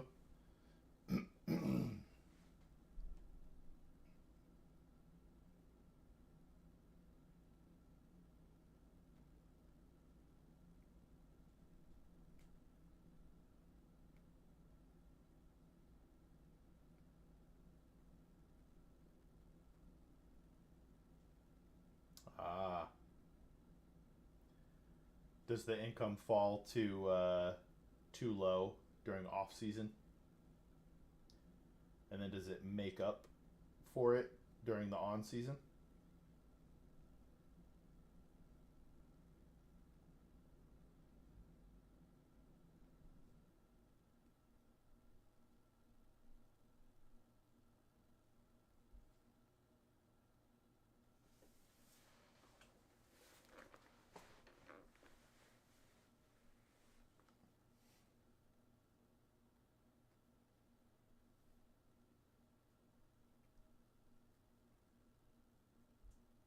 Ah, okay.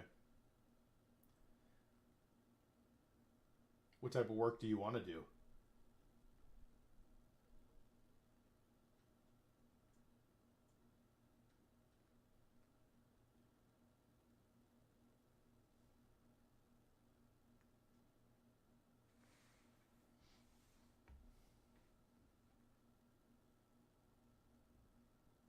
Oh yeah, that's right. We were talking about this yesterday. So, lot attendant will move the cars around, right?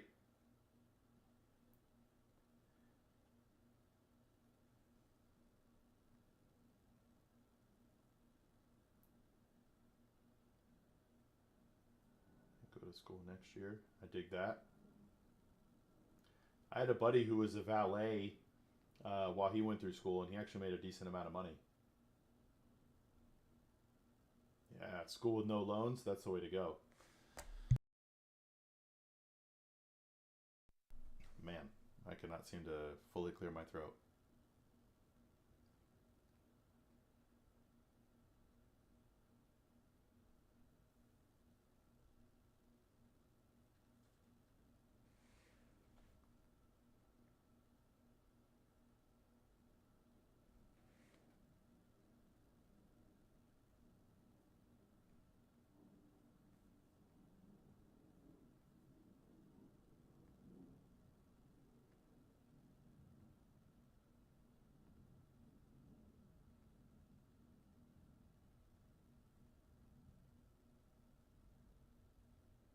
For the cost of school, and you might have told me, but what school are you wanting to go to?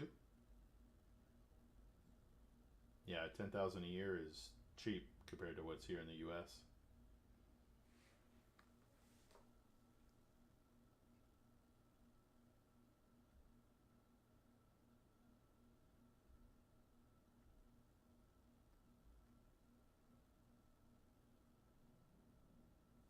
Okay,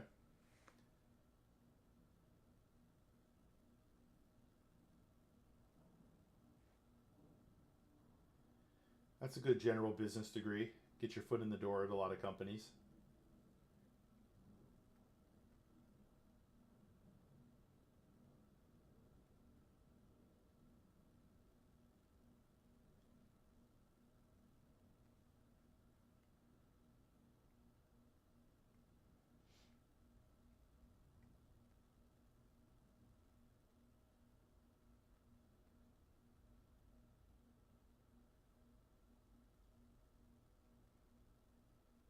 Okay, so the business admin is not a specialization.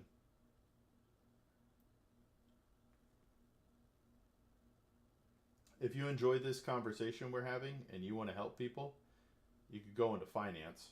If they have personal finance, even better.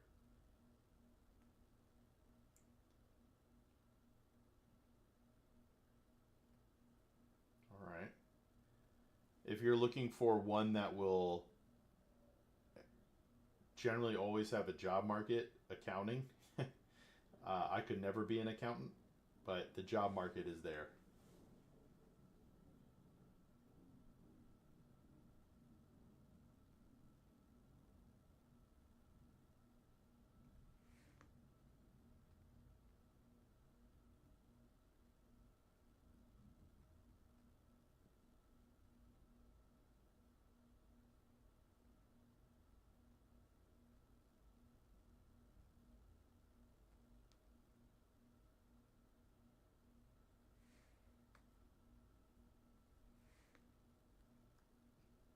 Let's go, Acer.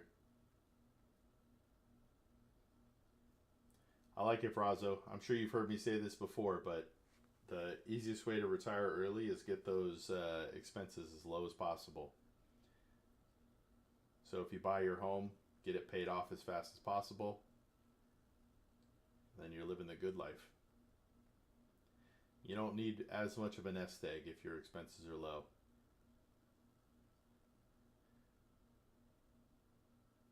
How many reps are you going to do, Acer?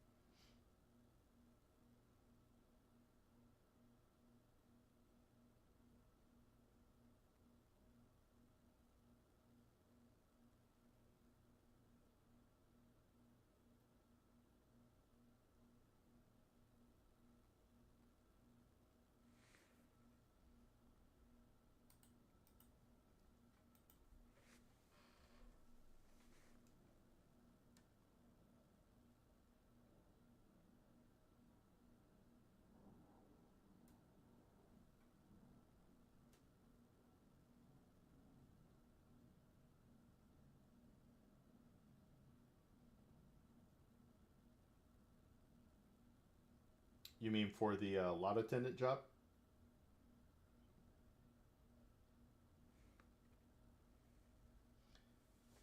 Um, so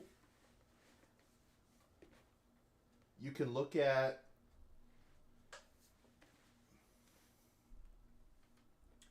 I would look at your current experience and think about what a lot attendant would be expected, right? I would actually go to their website and check out the things that they say they expect from their lot attendants.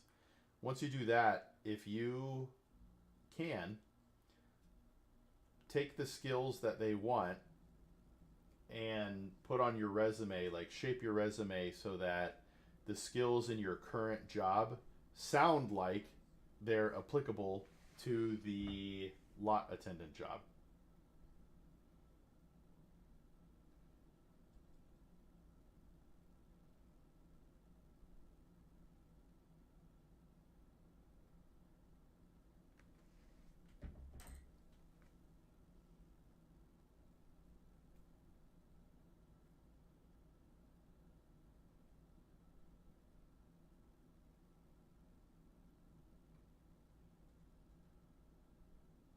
Nice.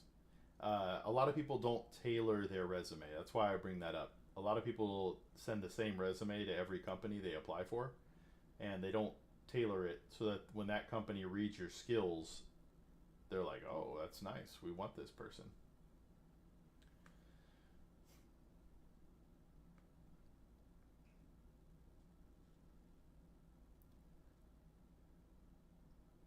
I made a rare good decision years ago to buy quite a bit of Apple, Tesla, and Nvidia stock. I put in about 100,000 and my portfolio is about 380,000 now. If I was to sell to capture my profit, is there anything I should do to avoid losing 30 to 40% in taxes? I don't need the money for anything, so not sure cashing out any or all is even advisable. But if I did, what's the plan? I have another 100,000 ish in a Vanguard ETF with the same issue. Well, number one, 30 to 40% taxes is not likely. He's likely going to pay long-term capital gains rates, which are favorable and better than ordinary income tax rates. But I would actually go all the way back to the beginning. What was the purpose of the money for this guy? Was he trying to invest to make a quick buck? Are these retirement funds? If you don't understand the purpose of your investments, then you run into situations like these where you're not sure what to do at a particular time, and you're left making decisions that might not be in your best interest. Sell it and buy a Ferrari. Don't do that. Don't do that. Although, if you found out you were going to die in 6 months, you might do that. And drive it every day until you can no longer do it.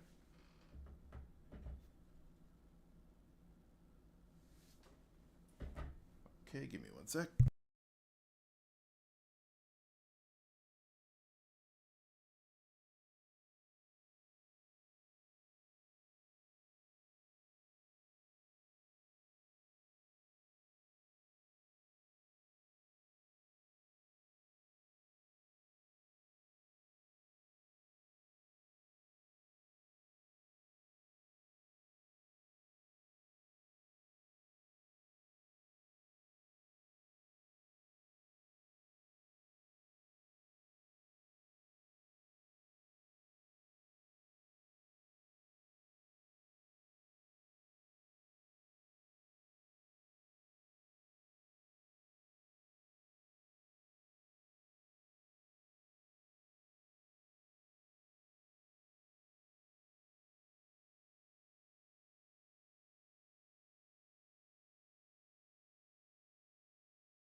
Never mind, I misread.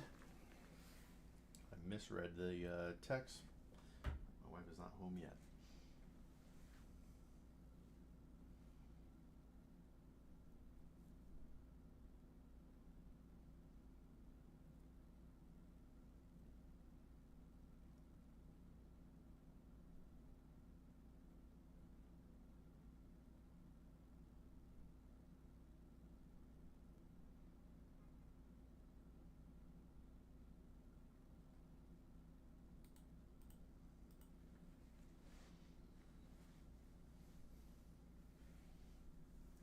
Hey everyone. I just recently got my first job, and my company is offering the choice between a traditional 401k and a Roth 401k with a 4% match. The match will likely go into a traditional 401k. I am making $65,000 a year in the cybersecurity field, and I expect this will go up in the future. I may be leaving this job in the near future for a better opportunity, but I know everyone says to take advantage of 401k plans, but I don't really know which one I should choose. I don't have a regular Roth IRA yet either. If you're choosing between a traditional 401k and a Roth 401k, both can actually be good options for you. At the end of the day, when you reach retirement, you want to have money in all three buckets: traditional, which is pre tax, Roth, which is post tax, and taxable, like an individual brokerage account. That way, you can withdraw on assets in a tax advantaged way when you retire, because we don't know what tax rates will be when we retire. We know what they are now, but in retirement you can withdraw assets and use them in a tax efficient manner.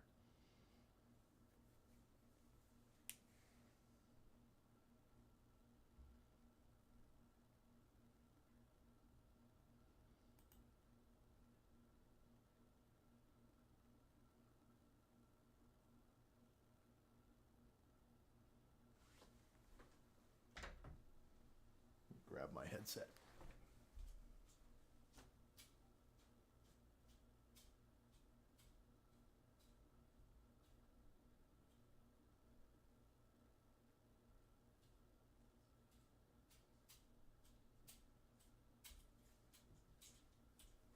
I'll feel naked without my headset.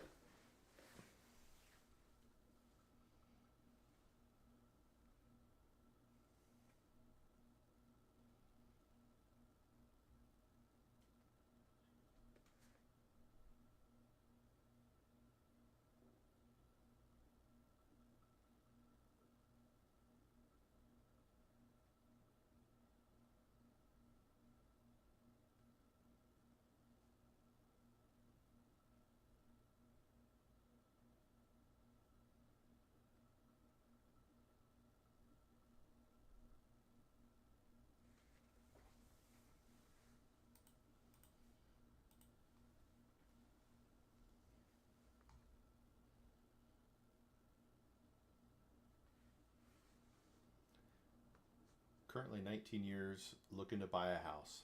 I have a decent credit score and around 45,000 saved. I also make 50,000 with overtime. I was wondering whether I should look for a house now or prolong it to next spring in hopes that the rates will drop further. Waiting for interest rates to drop is like waiting for the stock market to drop. You're trying to time the market. We don't know what's going to happen with interest rates, just like we don't know what's going to happen with the market. If you want to buy a home, buy it because it's going to be your home. Don't look at it as an investment.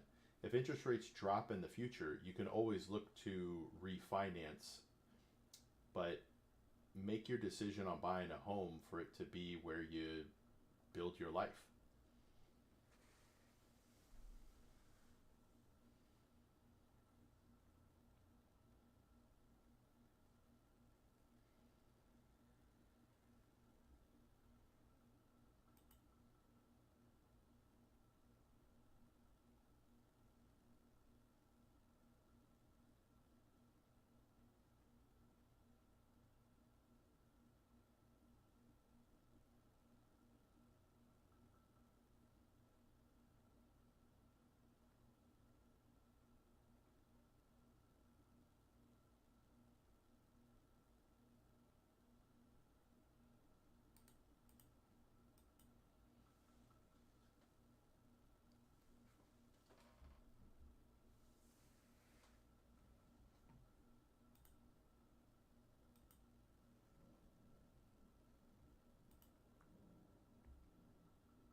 I don't think you need to bold it, Brazo.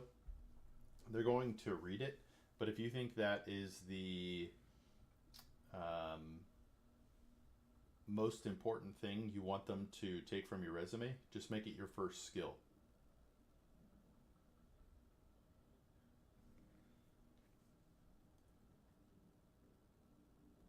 They'll read all the stuff at the top, they get less likely to read at the bottom. So just make your most important skill the top skill listed.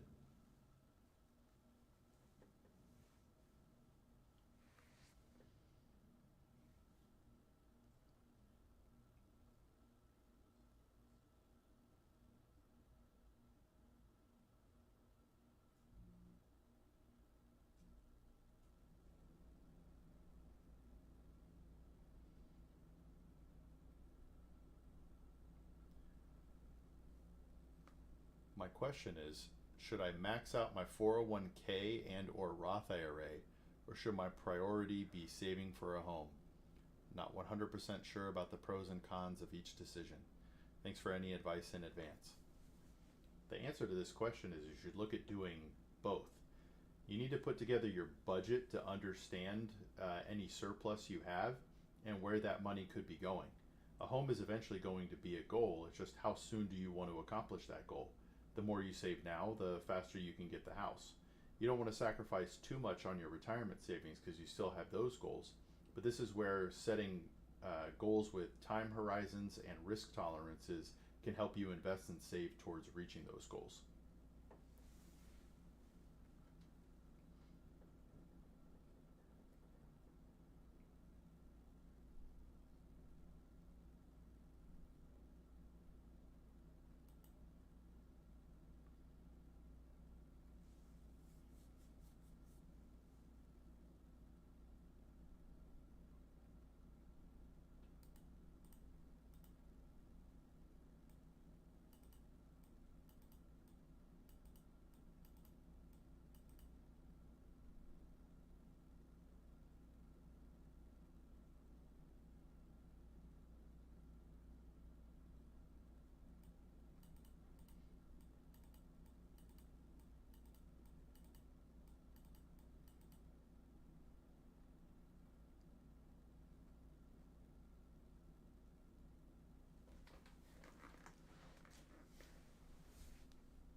you're reaching retirement soon and you're considering an annuity, the biggest concern you need to think about is the type of person you are.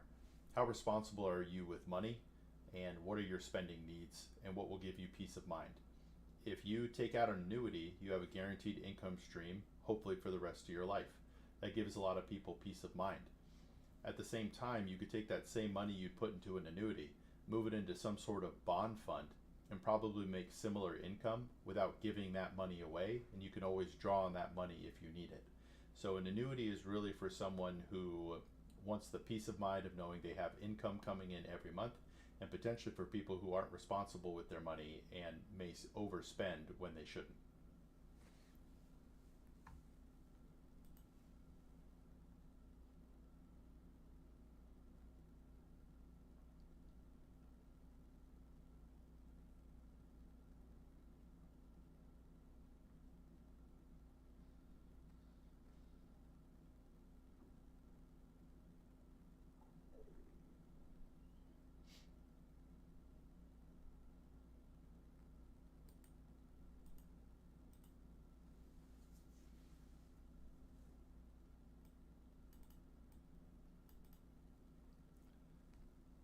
My fiance and I want to start saving up for our wedding, and we were just wondering what the best option is for us. Is there some sort of high yielding savings account that would be best for our situation, or do we just go to our local bank and set up a regular account there? Assuming this wedding is going to be in the next 3 to 5 years, you're likely going to want to invest in some sort of cash or cash equivalent, a high yield savings account, or a high yield money market account. Putting it in just a regular bank account, you're not going to get much interest. And if you put it into stocks or some other sort of investment, you could have market fluctuations and then the money might not be there when you need it. So if the goal is for a short term, you want to look at money markets or high yield savings accounts, whatever's giving you the highest interest without locking up your money. Done with set two. Just saw this video of a police officer saying she can go 90 miles an hour and that we can't do that. She didn't understand can't and shouldn't. Correct. People do that all the time, even if they shouldn't. If you're driving to Vegas, there's this stretch of road. I don't know how many miles it is. It's just straight. And people go crazy fast on that. That's actually the road that I went the fastest I've ever gone in a car before.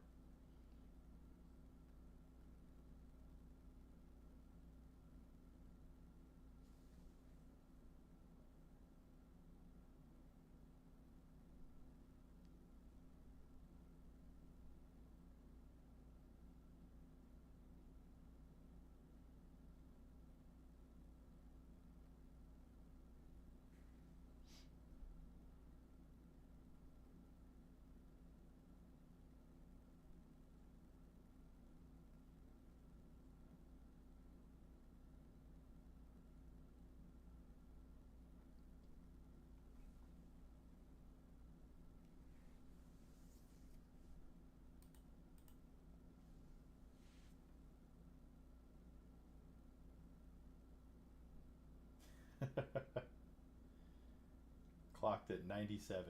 Is that where you were actually going, or is that just what he wrote the ticket for?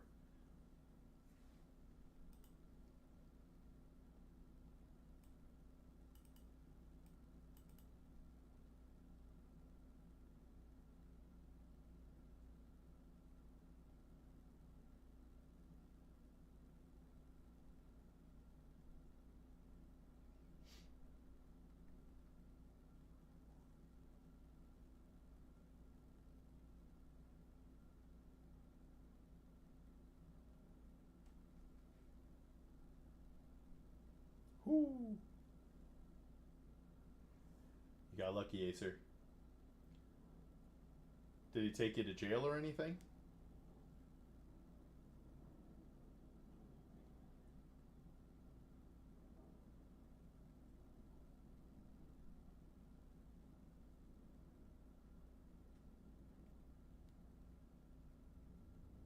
All right.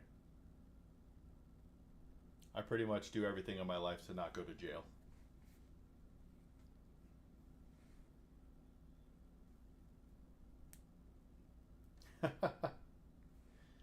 You knew it was coming, and you just took the medicine. Cop probably appreciated that as well. It's too bad Archangel isn't here anymore. I'd love to hear his thoughts on that.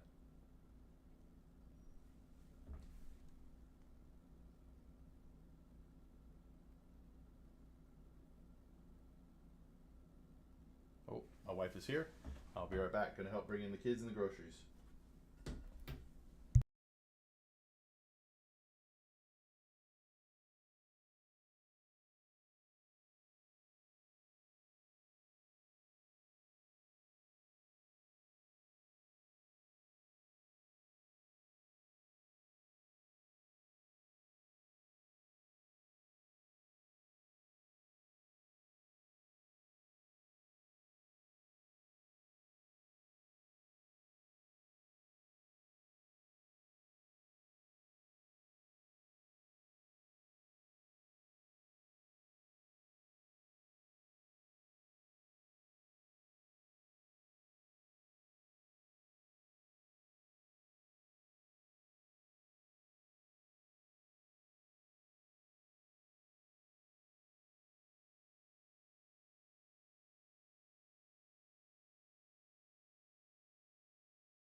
Sorry for that.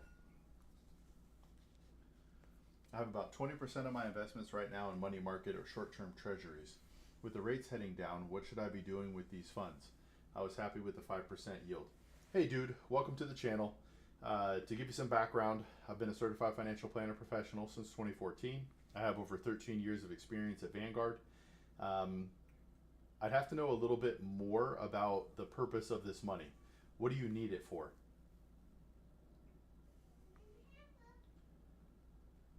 Hey, Denoct.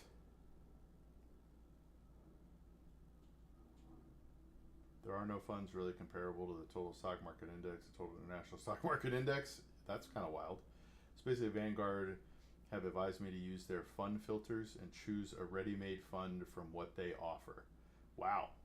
All right. Well, sorry for putting you down that path, Denoct. But at least you learned. At least you figured out what they do offer and what they don't offer.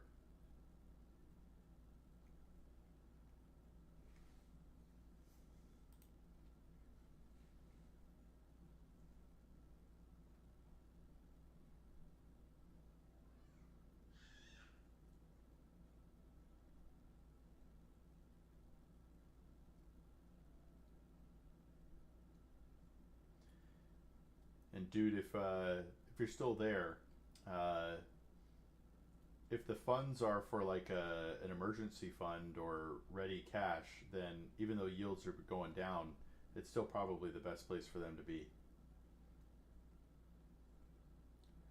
Denok, do they have a management option for you where they could manage your funds for you?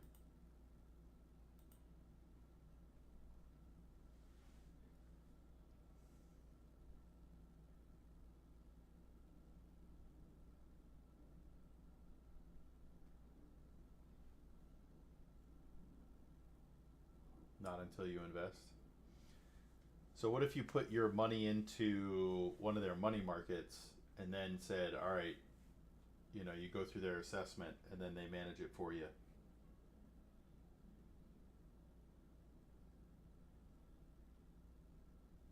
That's crazy. They don't have individual funds like that. My mind is a little bit blown. Okay. They're going to help you with certain things like taxes because I can't help in your country and knowing exactly how they'll function and how they'll work.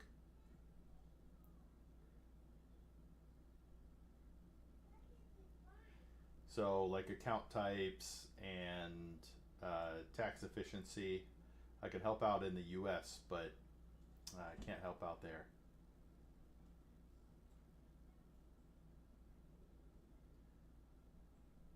So, it depends. If they put you in any sort of bond funds, if you're in a taxable account, assuming taxes are the same there, it actually goes into your taxable income every year. No bonds. All then even yes, but there still might be dividends that are paid, and those dividends will count in your income. But that would happen ultimately no matter what.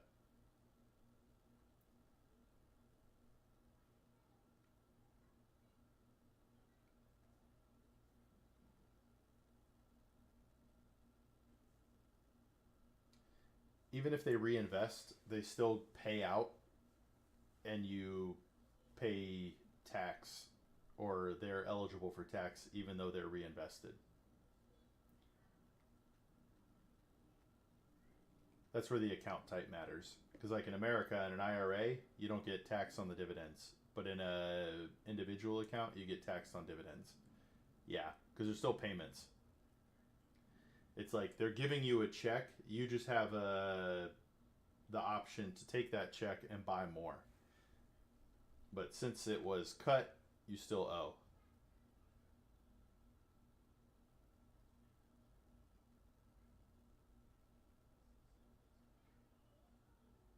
Yeah, please. Do you want to send me a message on Discord?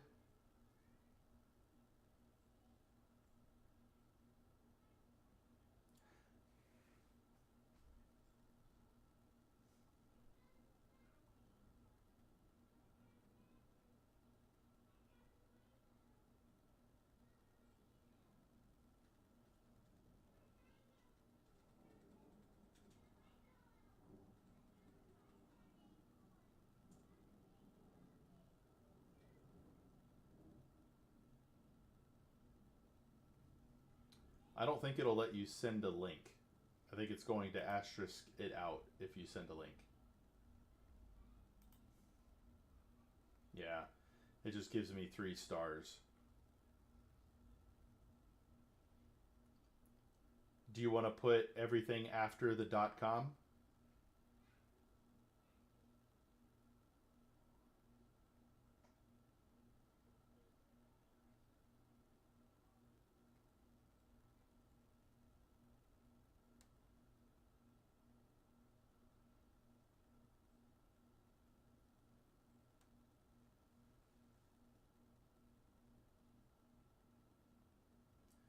I think you can see your own message, but I don't think there's a way for me to show you, but it asterisked it out for me. I can't see the link at all.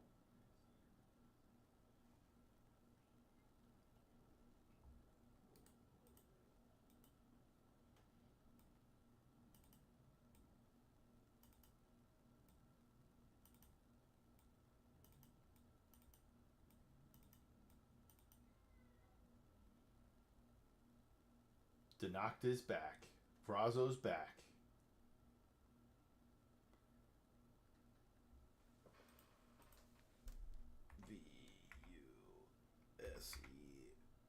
VUSEIDA. Vident Core US Equity Fund. Okay.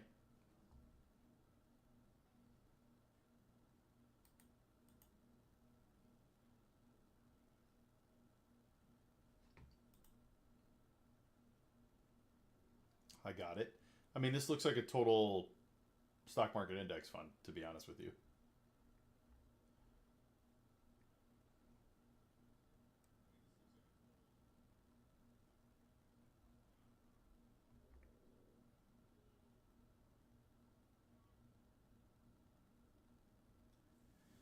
Yes. This is the type of thing I'd be looking for here. It's interesting. I wonder why they chose not to put 400 plus stocks in it.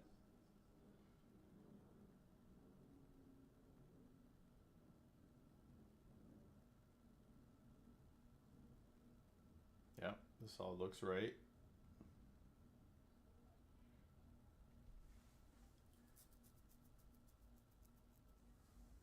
Yeah, this sounds about right.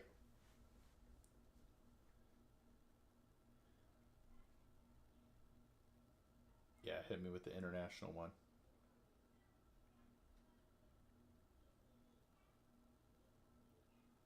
Is a bit more varied. All right.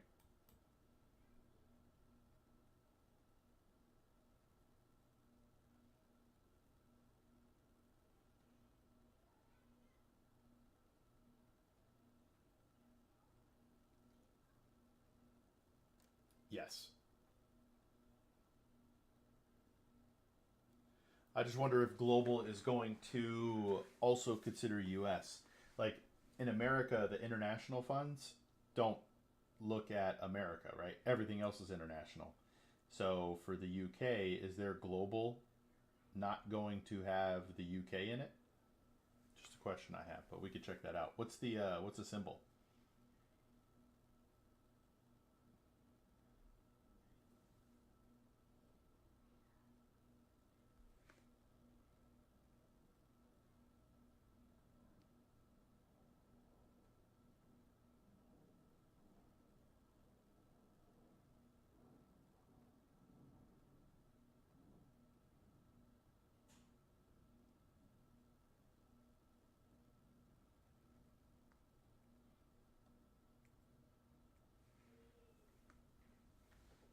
All right. ESG global all cap UCITS ETF. There we go.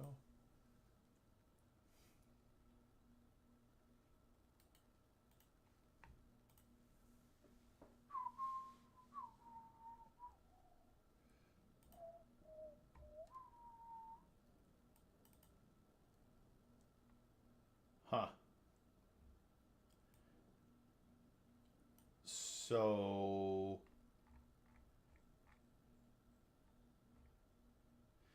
All right, so this is the issue you're running into. These funds overlap. You're going to probably want to talk with them again. This is what I was worried about. Because they're global. Looks like it doesn't consider the UK as a country. Oh no, it is, but it's only 2.9% of the whole thing. Otherwise, you're getting a second US fund essentially. So these two funds have significant overlap because hold up, where did that go? Right here. So in this first one you show me, Apple is 6% of the portfolio, and this one it's 4.64%. So you're going to end up having mostly US exposure if you invest in both of those. You'll add some global, but if you look, it's still mostly United States and then 35% mixed in with these countries a little bit. So here, let's see what we offer.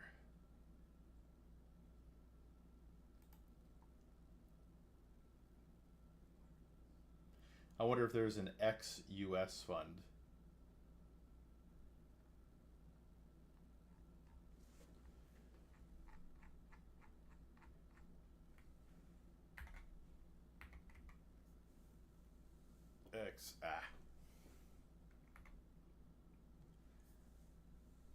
Ex-UK, ex-UK. There is no ex-US.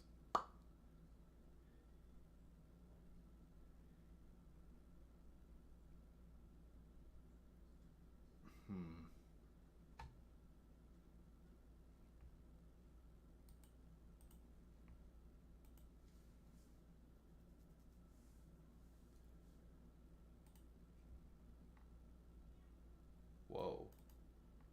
It's all North America again.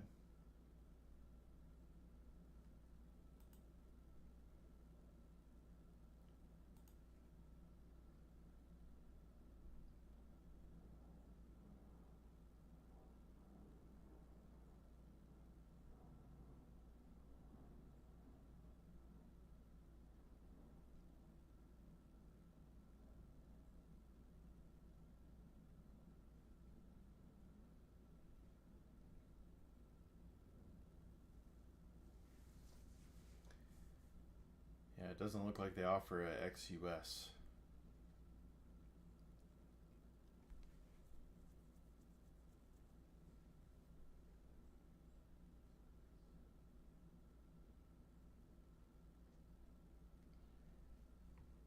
Dude V on YouTube, are you still there?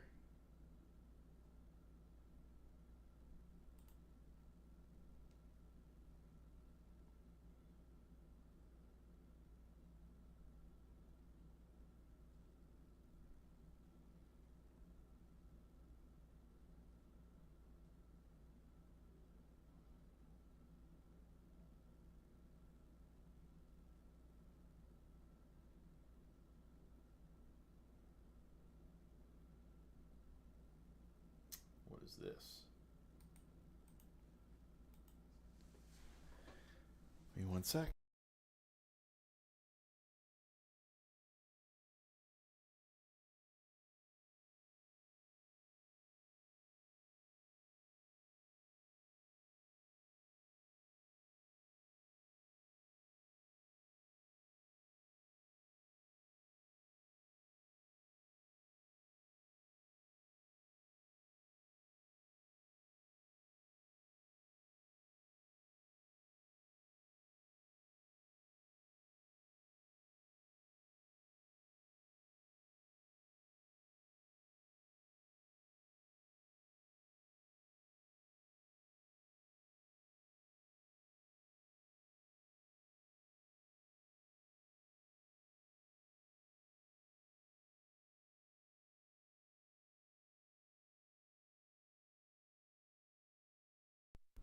All right, so this is 100%.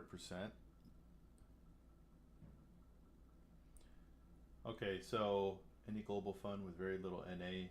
So Denact, this is an equity fund Wait, S&P 500 US Equity Index Fund. It says UK, developed, emerging, developed. I don't know what that is. Japan, Pacific. Okay.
All right. Hey, no worries, Denacht. So this fund right here, the Life Strategy, has US about 20%, but then another in the S&P. So I'm not sure what the split is here, but it has UK, developed, emerging markets, developed Europe, ex UK. I'm not sure what this one is. Japan, Pacific, and I'm not sure what this one is. So this fund has a lot of wait, only 10 stocks. That is impossible. It said more than that on the other page.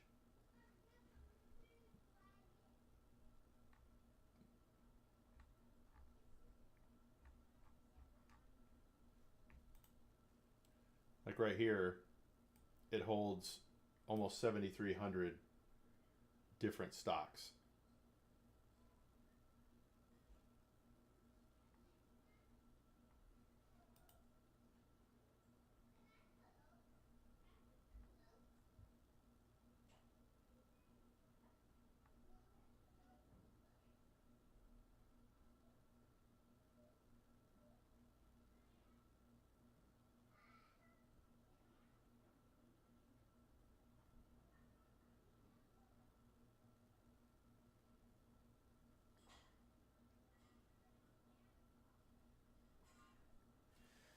I think having another conversation with someone at Vanguard and just saying, look, I'm trying to own the entire world stock market. What do I do?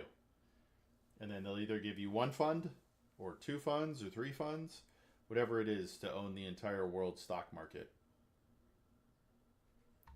What's weird is this is an all world fund, but it only has 3,900 holdings.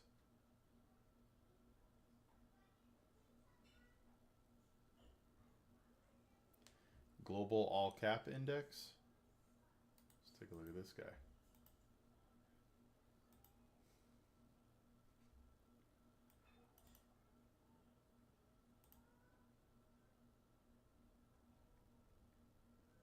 It's still a lot of America. I wonder if that's just America's market cap in the world. So the difference between an active fund and an index fund, number one, is cost. An active fund is going to cost more because the portfolio manager, is actually looking at it and trying to beat market returns, whereas an index fund is just getting market returns. It's very difficult to beat the market, but if there was a company to do it, I'd say it would be Vanguard because their active funds are lower costs.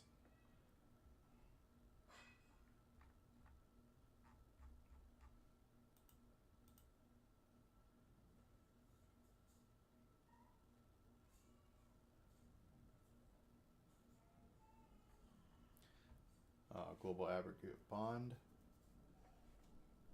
Wonder if they have a global aggregate stock. So like this global equity fund only has 267 holdings. That's not enough.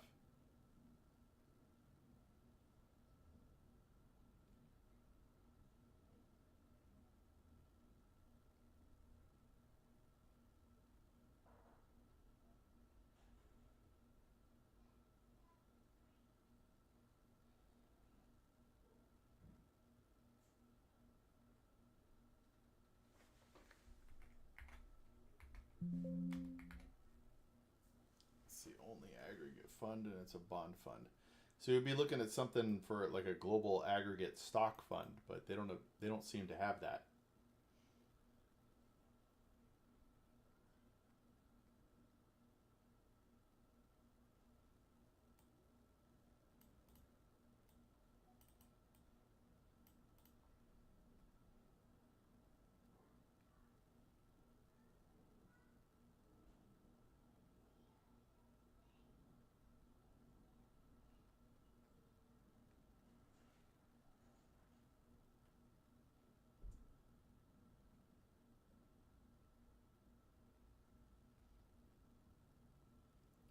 So it's a personal preference. I realize I didn't answer your actual question. It's a personal preference to Nacht.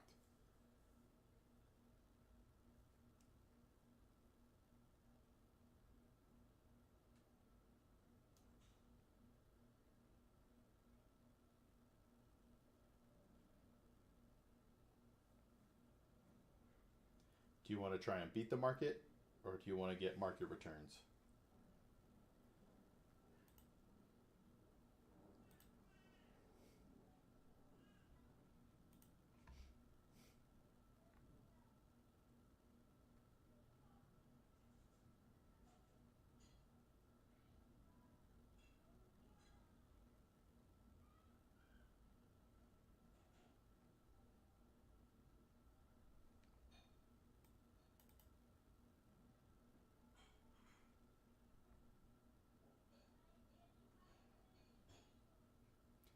Wow, so their risk profiles are different. The target retirement funds in America for a 2065 would be 90% stock, 10% bonds. But in the UK, they're 80-20. I wonder if that's an agreement they have there to be more conservative. Yeah, I feel that, Denacht. Even searching here with a little bit better understanding of what I'm looking at, I don't even see how to accomplish what you're trying to accomplish. Like, that feels really strange that they don't have um, a fund where it's just like all US, all world, or all UK, all ex UK.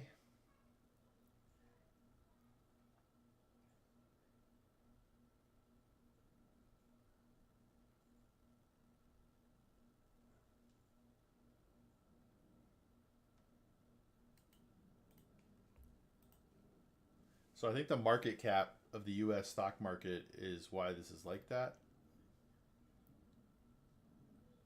Yeah, I think the US stock market is about 65% of the overall world stock market by weight.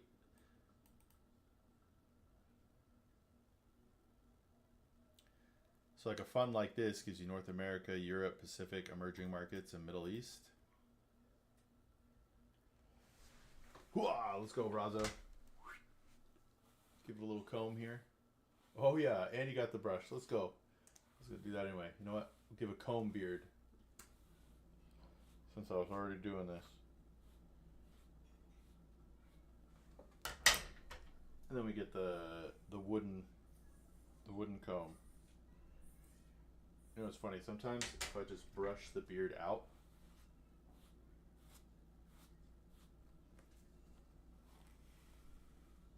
there we go.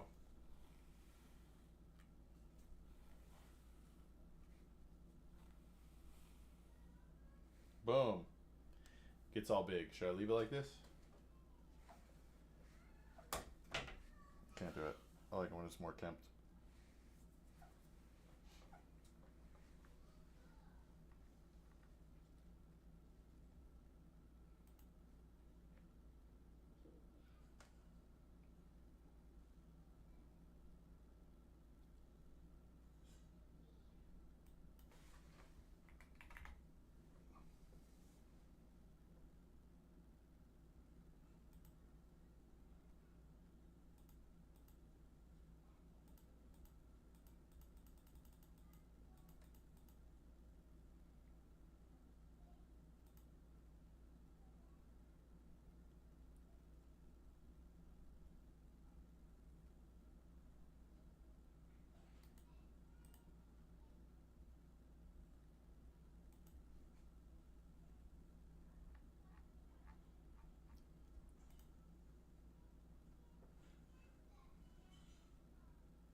All right, so honestly, this FTSE Global All Cap Index Fund appears to have what you're looking for: North America, Europe, Pacific, emerging markets, and a tiny bit of Middle East. You're invested in all these countries. If you're looking for an all in one fund, 100% equity, I don't understand how it's only a 5 out of 7, but. All right, see you, Brazo.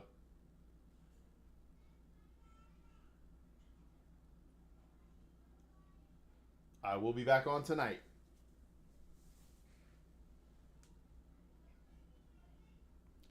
But this could do it, Denoct, right here. VAFT GAG. Because look at all that it gives you.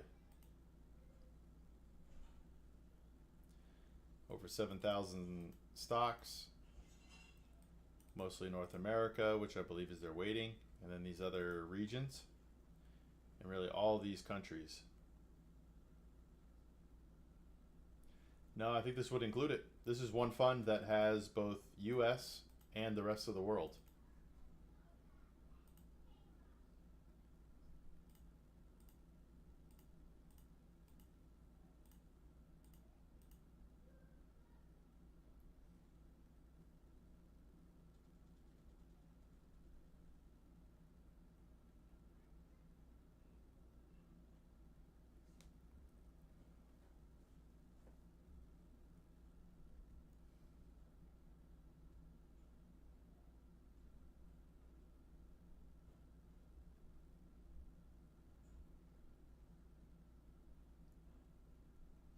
I don't think so.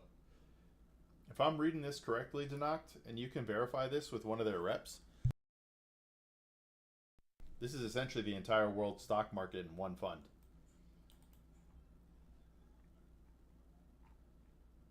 They've chosen not to have everyone with the benchmark, but check out their price of performance compared to the benchmark.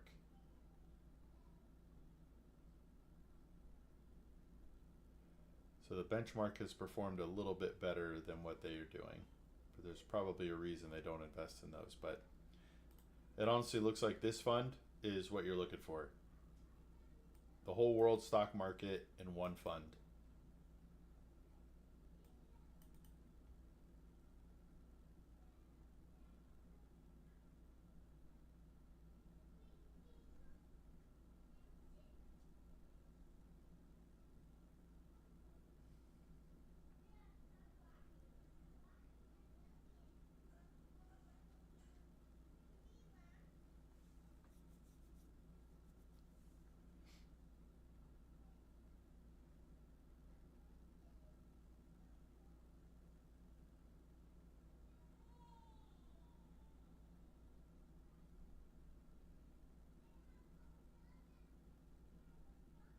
Let me go see what my wife's making for lunch.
So I'm pretty much the, as weird as it sounds, Stenoct, I'm the authority. Uh, this is for what you're trying to accomplish. It's retirement funds. You want to be aggressive with it. You're comfortable with wild swings in the market. This gives you exposure to the entire stock market in, well, not the entire, it's missing some, but a large portion of the world's stock market um, at a low cost. It gets you US, Europe, Pacific, and other regions. This is looking like the one. The problem is anybody that I talk to won't know the funds better. So hold on, let's do this. I don't know why I didn't do this already. They have 0. Let's do risk level 6.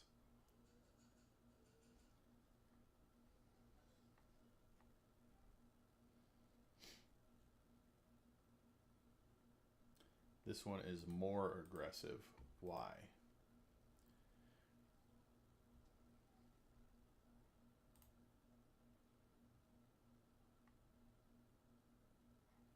Yep, same sort of allocation here.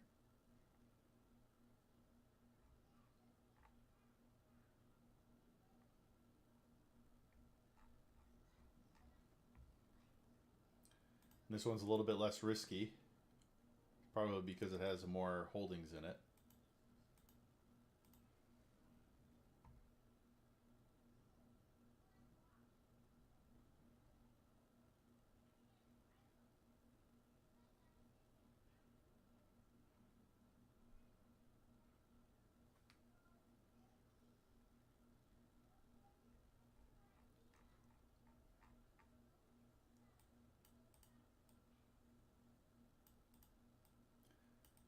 But yeah, this fund seems to align more with what you're looking for.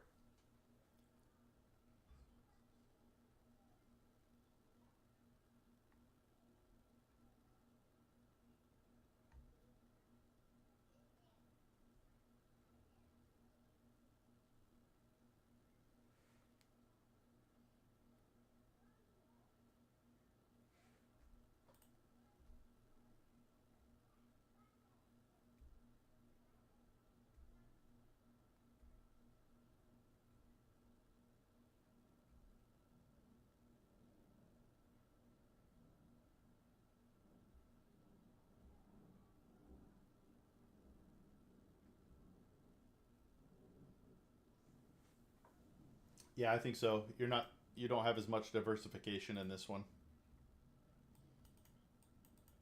But I bet you if we look at the portfolio data and look at the companies, Apple. It's Apple.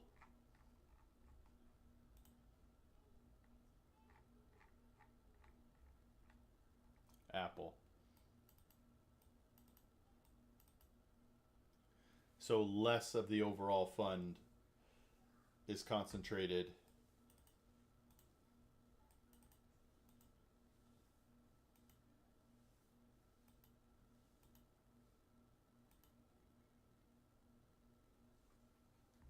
Why is Alphabet Inc. in here twice? Oh, it's in here twice as well.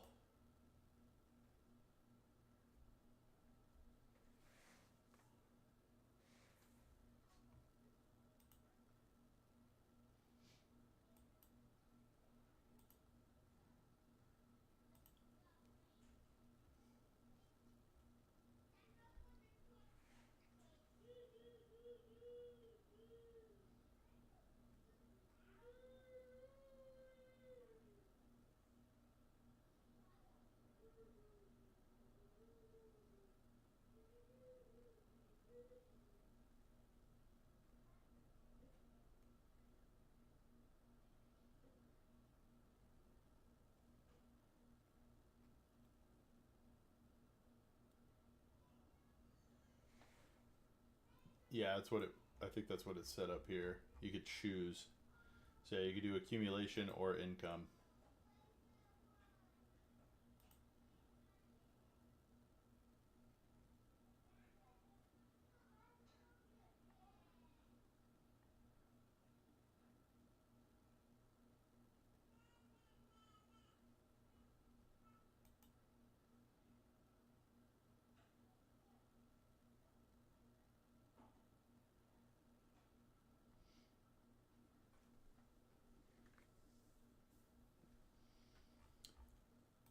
It's possible, Denact. I can only go off of U.S. tax law because I don't know the tax law there.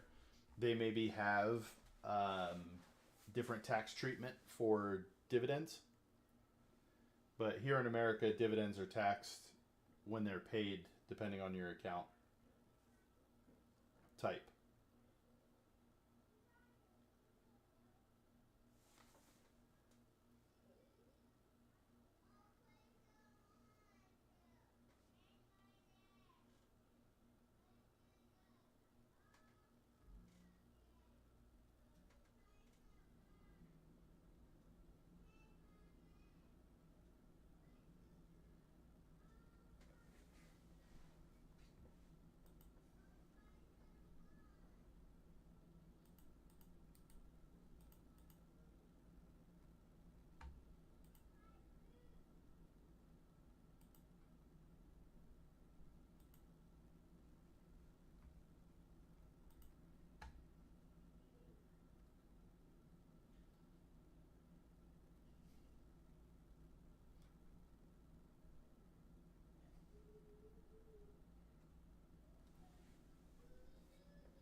Absolutely, Denact. Again, I love these questions, man. It's what I live for. This is what I hope to do with everybody.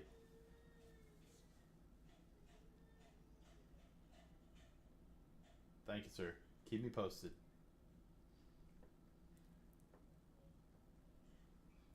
If you're leaving your company and you're not sure what to do with your old 401k, you have a few options. Sometimes you can roll that 401k into your new 401k, but what a lot of people opt to do is actually roll it over into a IRA, a rollover IRA. This allows more investment flexibility and you're not stuck to one company's fund choices. So rolling it into a rollover IRA will give you more investment choices and allow you the freedom to pick all of your investments.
If you're getting an inheritance and you're wondering how to invest, you need to take a step back and actually look at the whole 5 steps to financial success. How will this new money affect your budget? How will it affect your emergency fund? And then does it affect your goals at all? If not, and it might not affect any of those, You can begin looking to invest and save towards the goals you already have. New money doesn't necessarily change the plan, it just puts you further ahead of schedule than you would have been without it.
Man, these people have such interesting responses. At 60,000 a year, you don't really need someone. Man, what are you even talking about? You could use a financial advisor at any point in your life.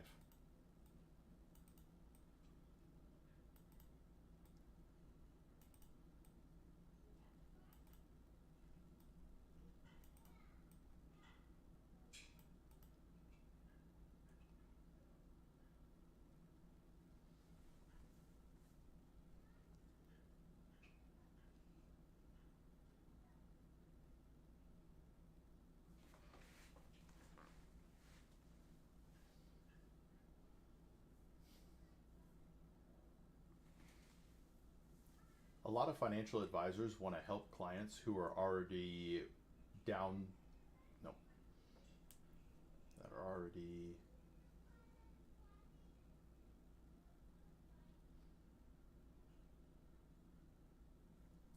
a lot of financial advisors want to help clients who are further into their investment journey and already have a nest egg that they can manage.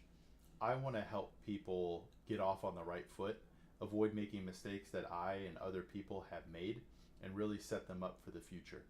If you're looking to talk with somebody and figure out how to start reaching financial success, join the live chat, ask your questions, and get help for free to reach your financial goals.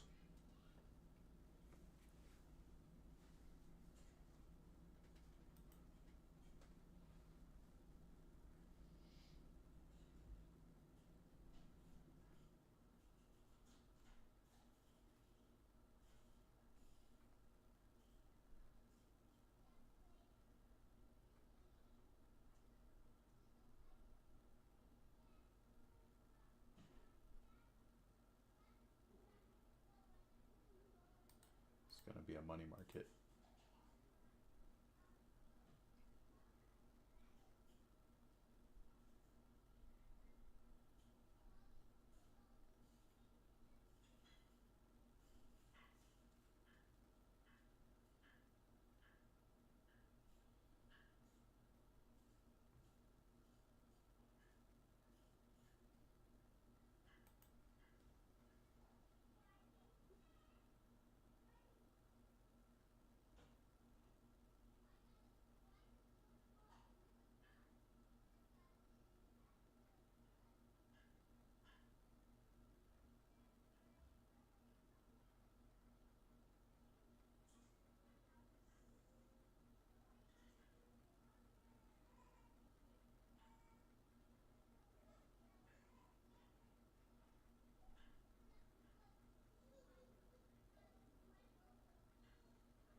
When you have different debts and you're trying to figure out how to pay it off, the most effective method to pay the least amount of interest is the avalanche method. Take your APR and multiply it by your balance to figure out how much money you're paying in interest in real dollars per month and per year, and compare those to all your different debt balances. Whichever one is the highest debt payments per month or per year, you want to put all your extra payments towards that one and pay it down and pay the minimum towards the rest. This will ensure that you pay the least amount of interest over a long term period.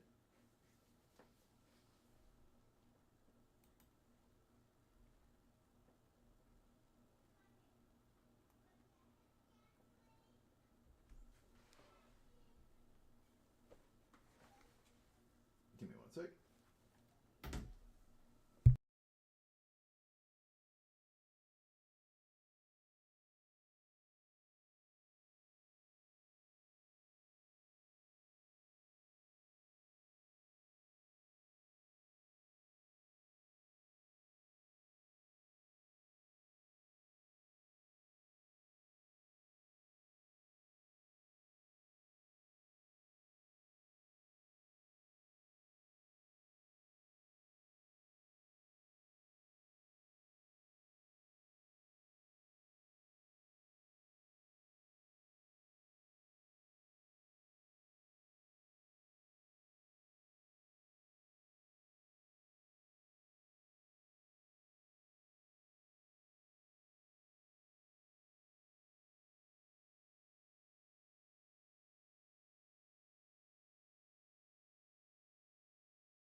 you have poor impulse control about spending your money, one of the easiest things you can do is set up automatic savings plans into different accounts. That way, the money is automatically going where you want it to go instead of going to places it shouldn't go. So, if you have a problem with going out and buying things because you see money sitting in your account, take that money and move it into either a different bank account or an investment account so that it goes towards your long term goals instead of you spending it daily on things you don't really need.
If you're considering taking a distribution from your 401k to pay down a debt, I would ask you to reconsider. If you're younger than 59 and a half, you immediately are going to have a 10% penalty on whatever you take as a distribution from your 401k. And then you have to add the money that you take as a distribution into your ordinary income tax, which will increase the taxes you owe for the year. Avoid taking money out of your 401k at any cost because the early payment penalty or early distribution penalty and the taxes means you won't net nearly as much as you think you will, and it hurts you in the future.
I'm 22 and have been working since I was 15.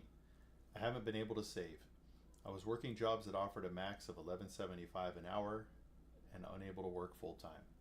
Now I suddenly fell into a job that gives me $18.30 per hour full time. My budgeting that I've done for my current situation has me having about $1,200 extra per month.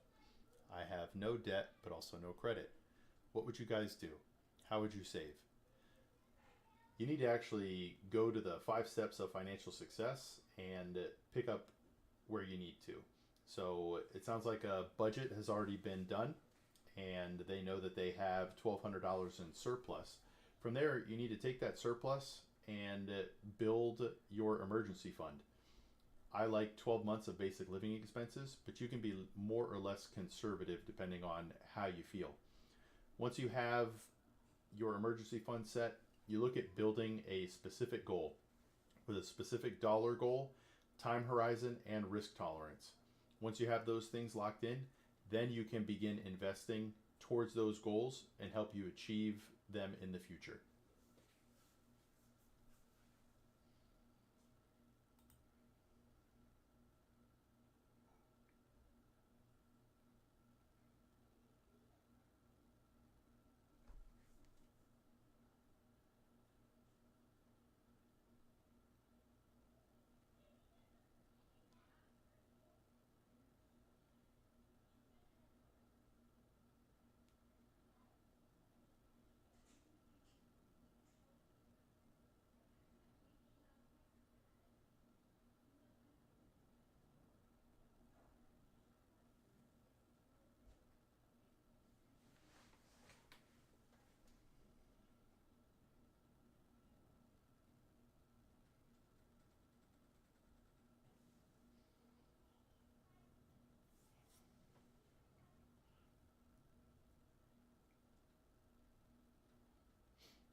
Hey, what's up, flying squirrel?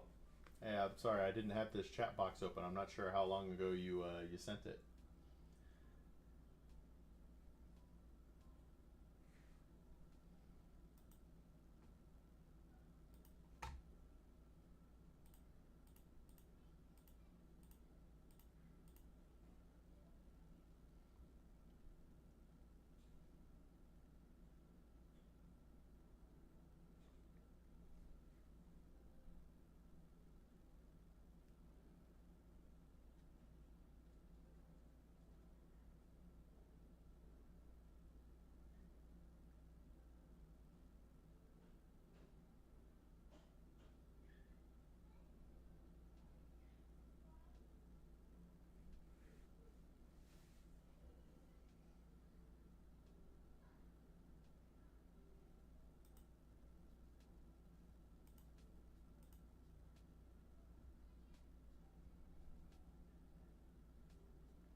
If you had an emergency come up and you're trying to decide between taking money out of your emergency fund or your brokerage account, the simple answer is your emergency fund.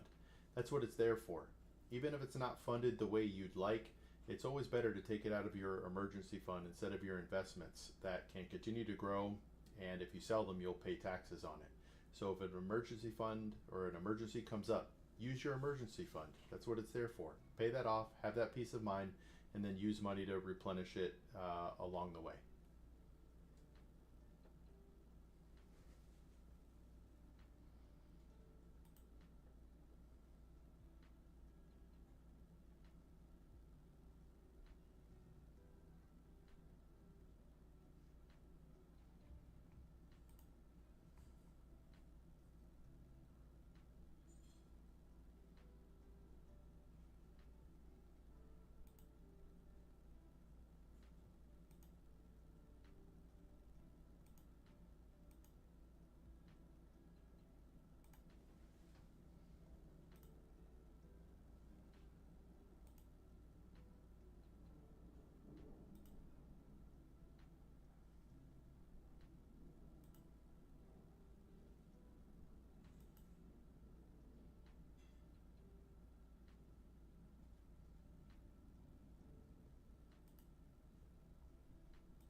Welcome back.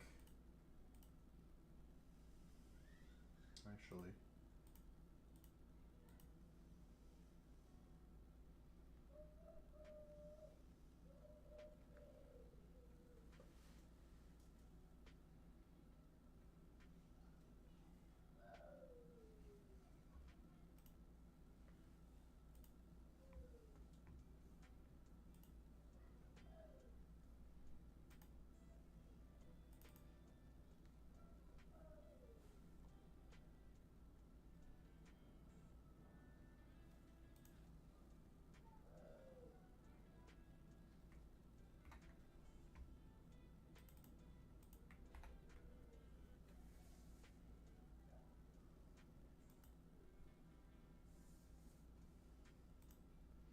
all right. Which one are we gonna play here?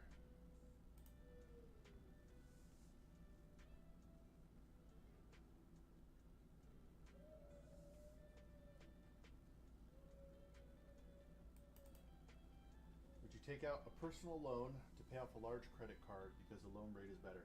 I would at least consider it. Interest is money that is just lost. Um, right?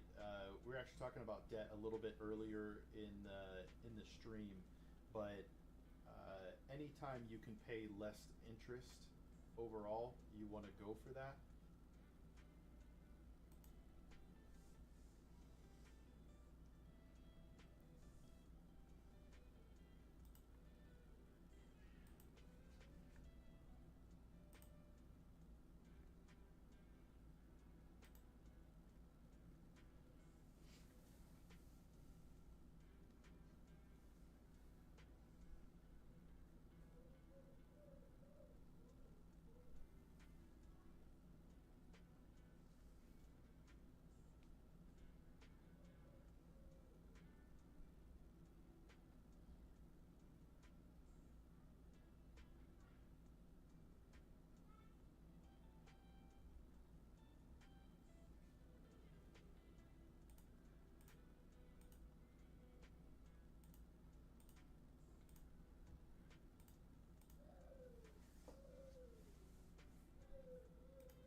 take out a personal loan to pay off a large credit card because the loan rate is better? I would at least consider.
Would you take out a personal loan to pay off a large?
All right, we have posted on social media.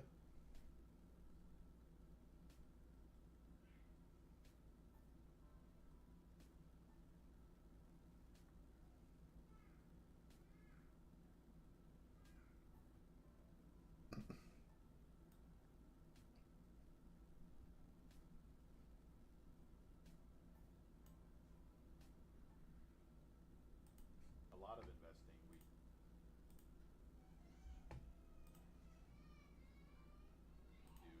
with emotion.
One of the few things that you can do a lot.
All right, be right back. We'll do a couple more of these, and then it's Valorant time.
So you had a kid and you want to set your child up for financial success. A 529 is a great way to start funding educational expenses that won't be for years down the road.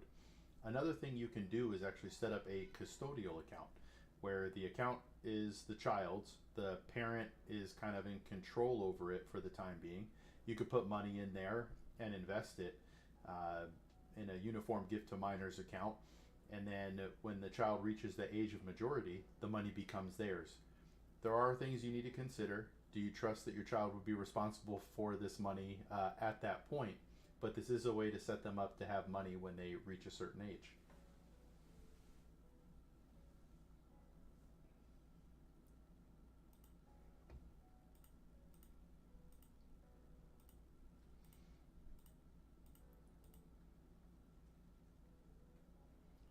All right, I think it's time for the gaming portion of the stream.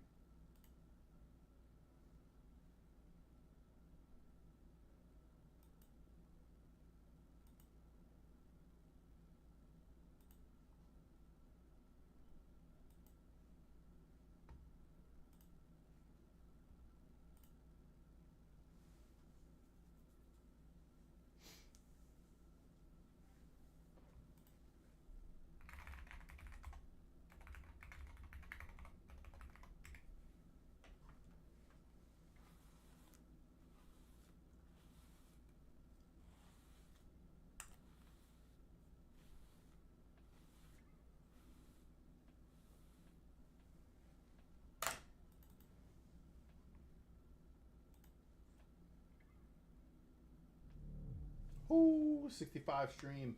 I was actually worried about you today, Soft. I created a stream for like 40 seconds this morning, but I closed it because it didn't launch the YouTube stream. So I canceled it, and I was worried. I was like, man, if Soft's on a streak, I hope I didn't ruin it. And it looks like I did not.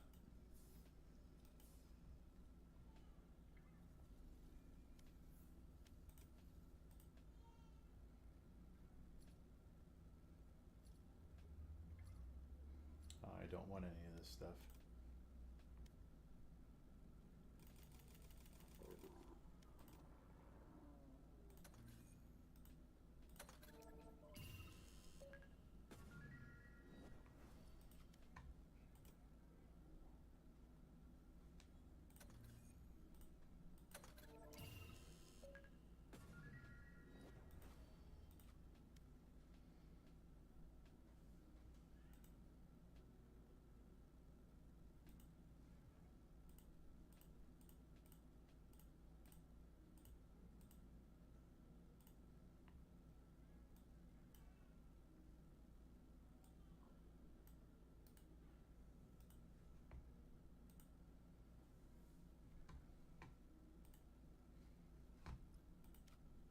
All right, give me a sec. Gonna help my wife with something. I'll be right back.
Let's go.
Match found.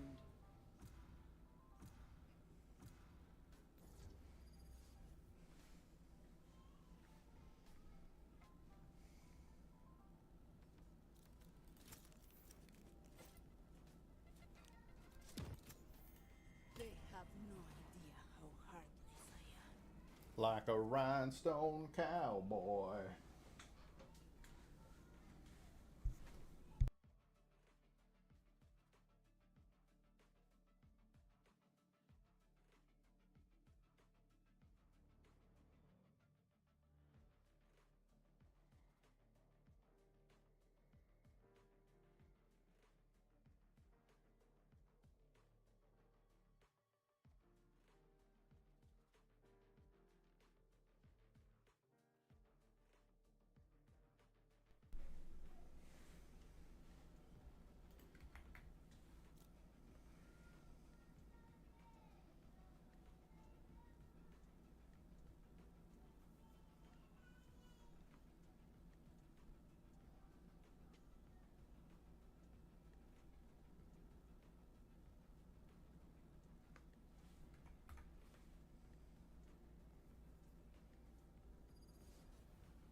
Let the killing begin. Reloading.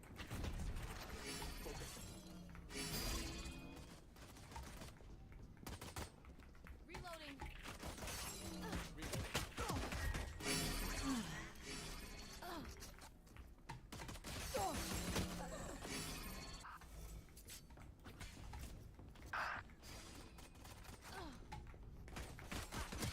Bro, what?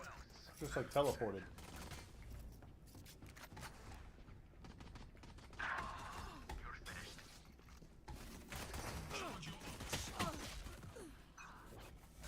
Alright, crosshair placement is trash right now.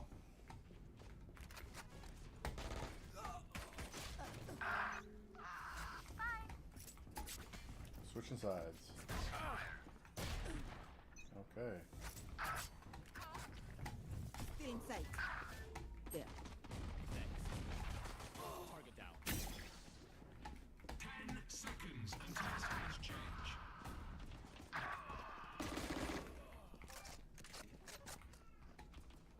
Stand aside. Stage 2.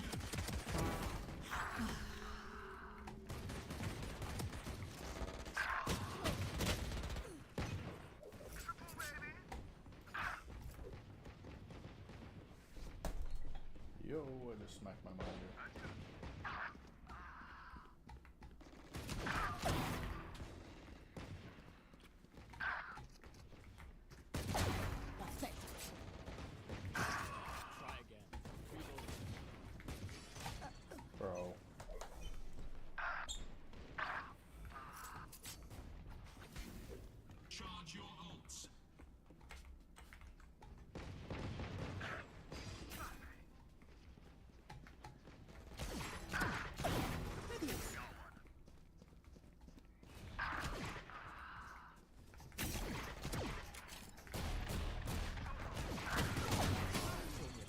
Got him.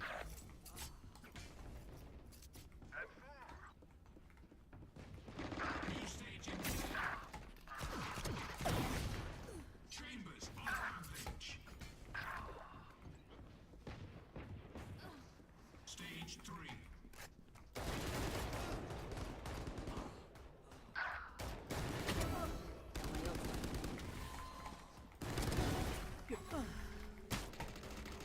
Reloaded.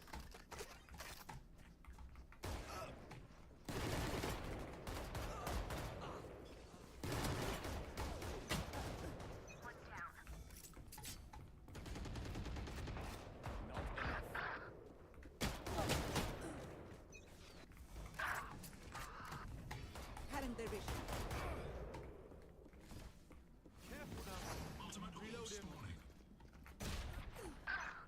Holy cow, bro. You're out. Going up. You want to play? Let's play. There. Watch this! Watch your eyes. Still in sight.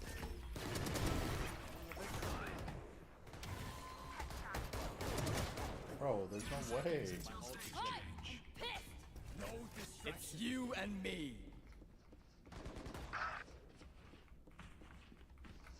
Final stage.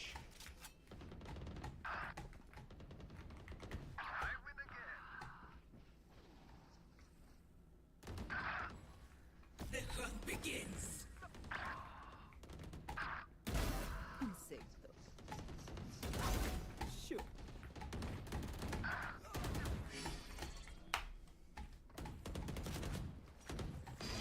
Away. Reloaded.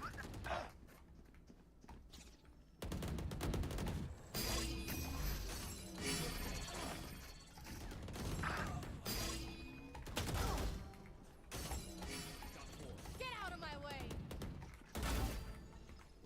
Destabilizing.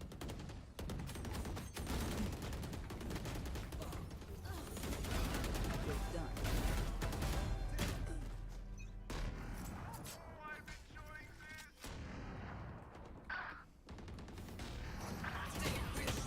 No. Bro, that timing sucked. 15 kills remaining.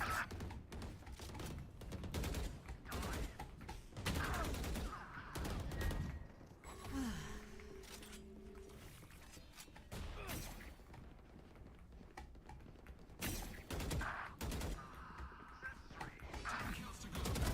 There.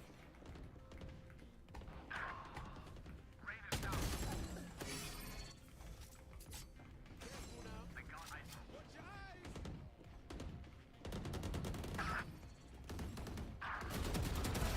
Few disappointing. Kills remaining.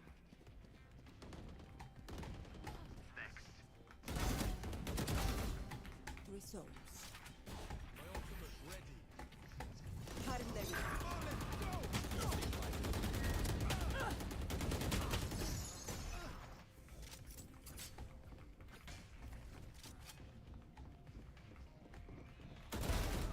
Pathetic.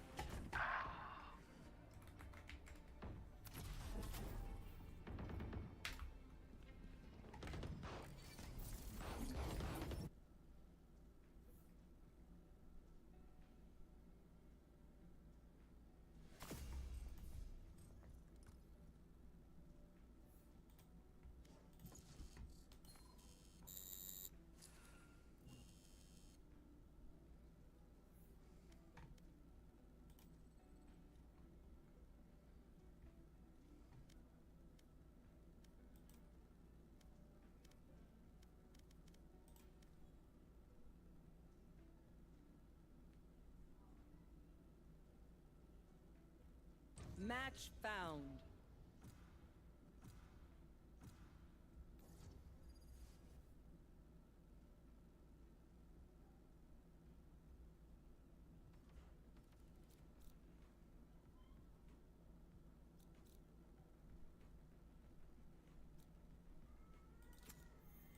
They have no idea how heartless I am.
That is the weirdest name I've probably seen. Who's ovulating? What?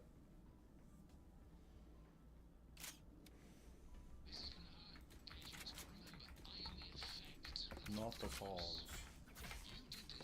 Go, go, go.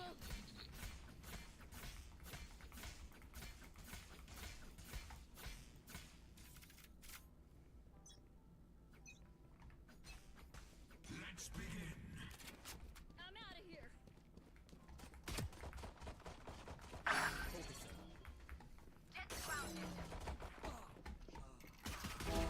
Finished.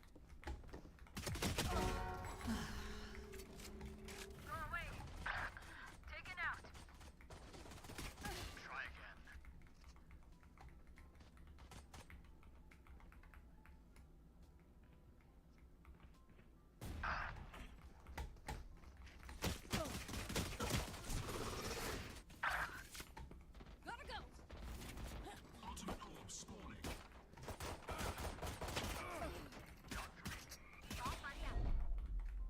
Going up. Neutralized. Rampage. Watch out. I'm out of here. Poor Red.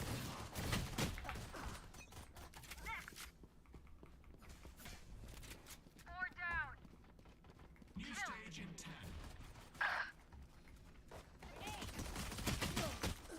Bro, what? Stage 2. Satchel out. Got him.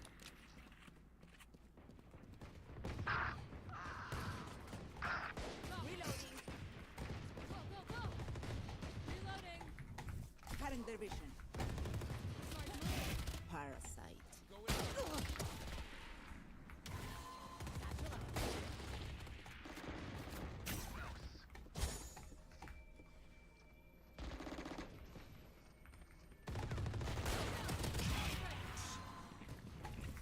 Still in sight.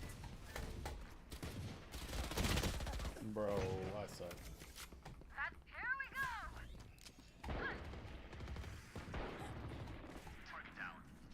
Careful now.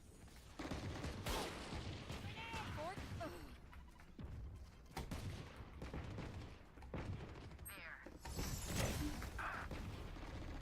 10 seconds until stage change.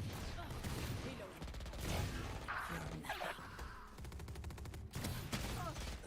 Bro, what? Stage 3.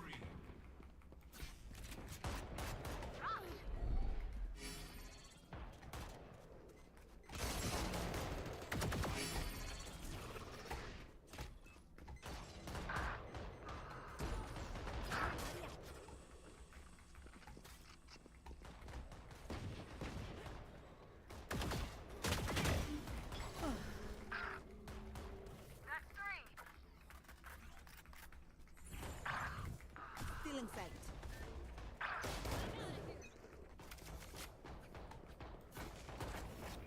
Charge your ults. Reloading. Careful now.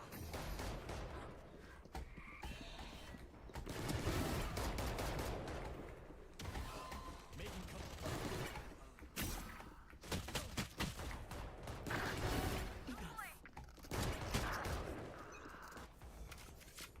The hunt begins. New stage in 10.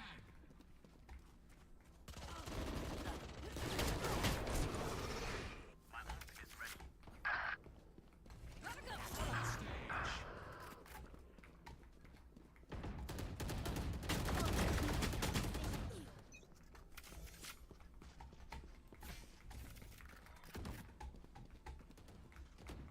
Gotta go.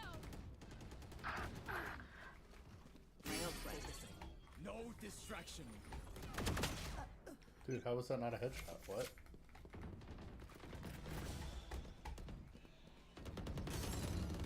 Reloading. Reloading.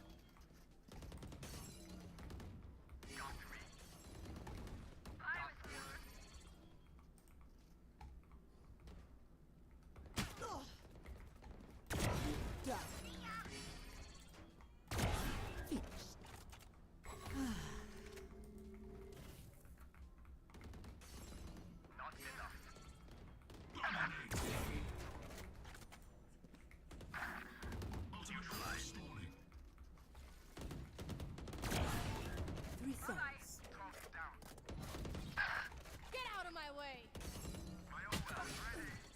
wasn't expecting that. All right. They will cower.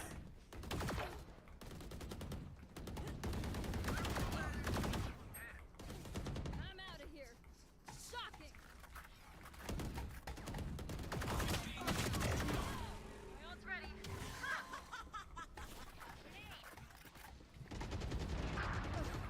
See nothing.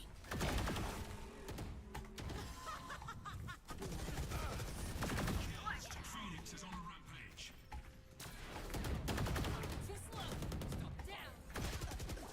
There. Satchel out. Go, go, go. Parasite. Drop.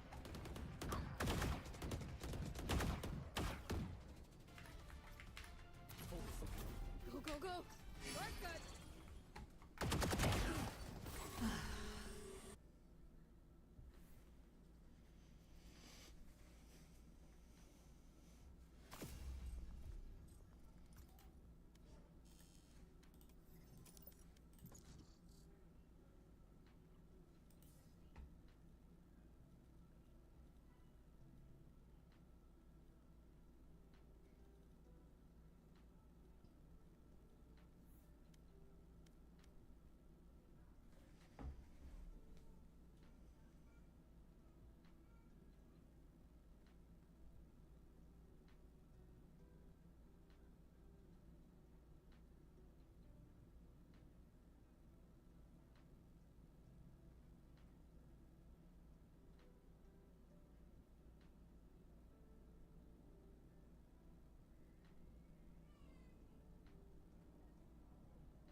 Match found.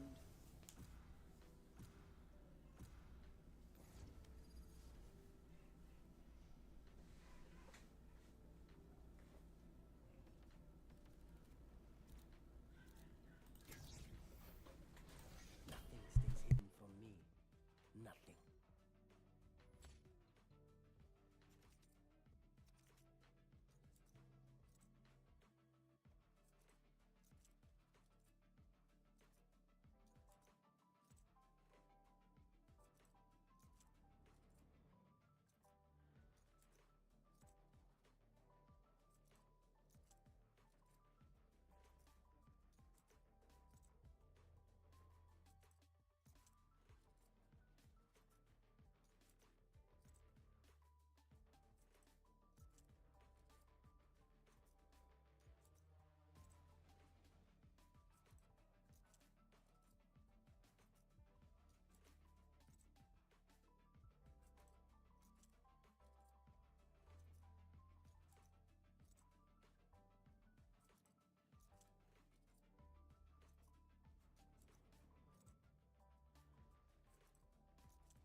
Match found.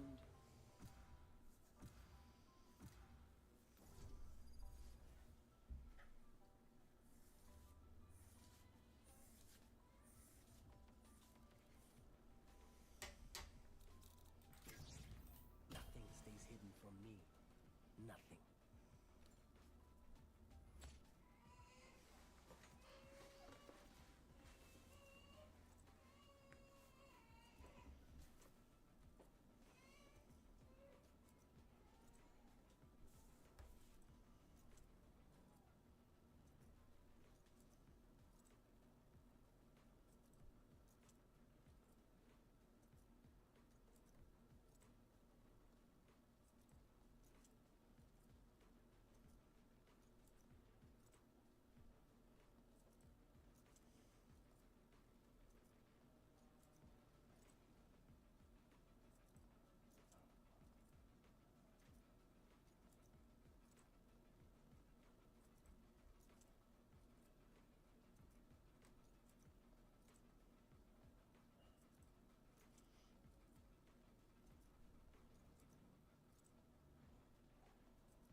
Dude, what is happening?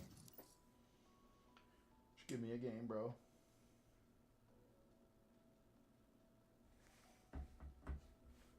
Match found.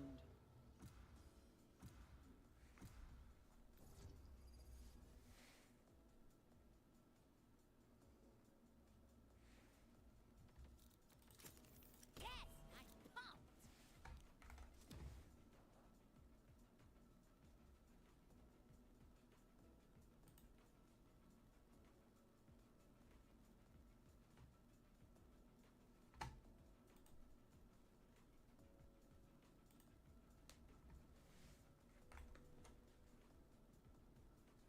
I think my computer just froze up.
Soft, if you're able to hear this, cancel the queue if you're able, if this game doesn't load. My computer is completely frozen, but I can still hear the game processing in the background. I can't control delete, I can't click on anything.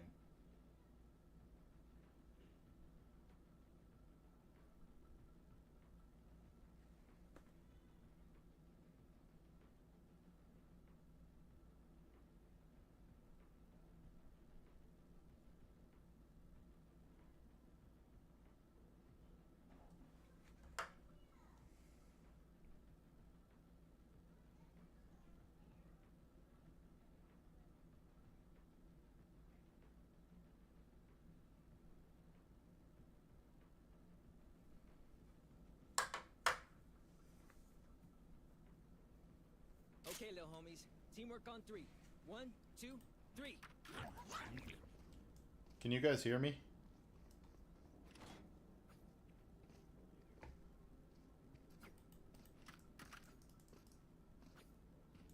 Hello? Hello? Colombian. Yo, remake.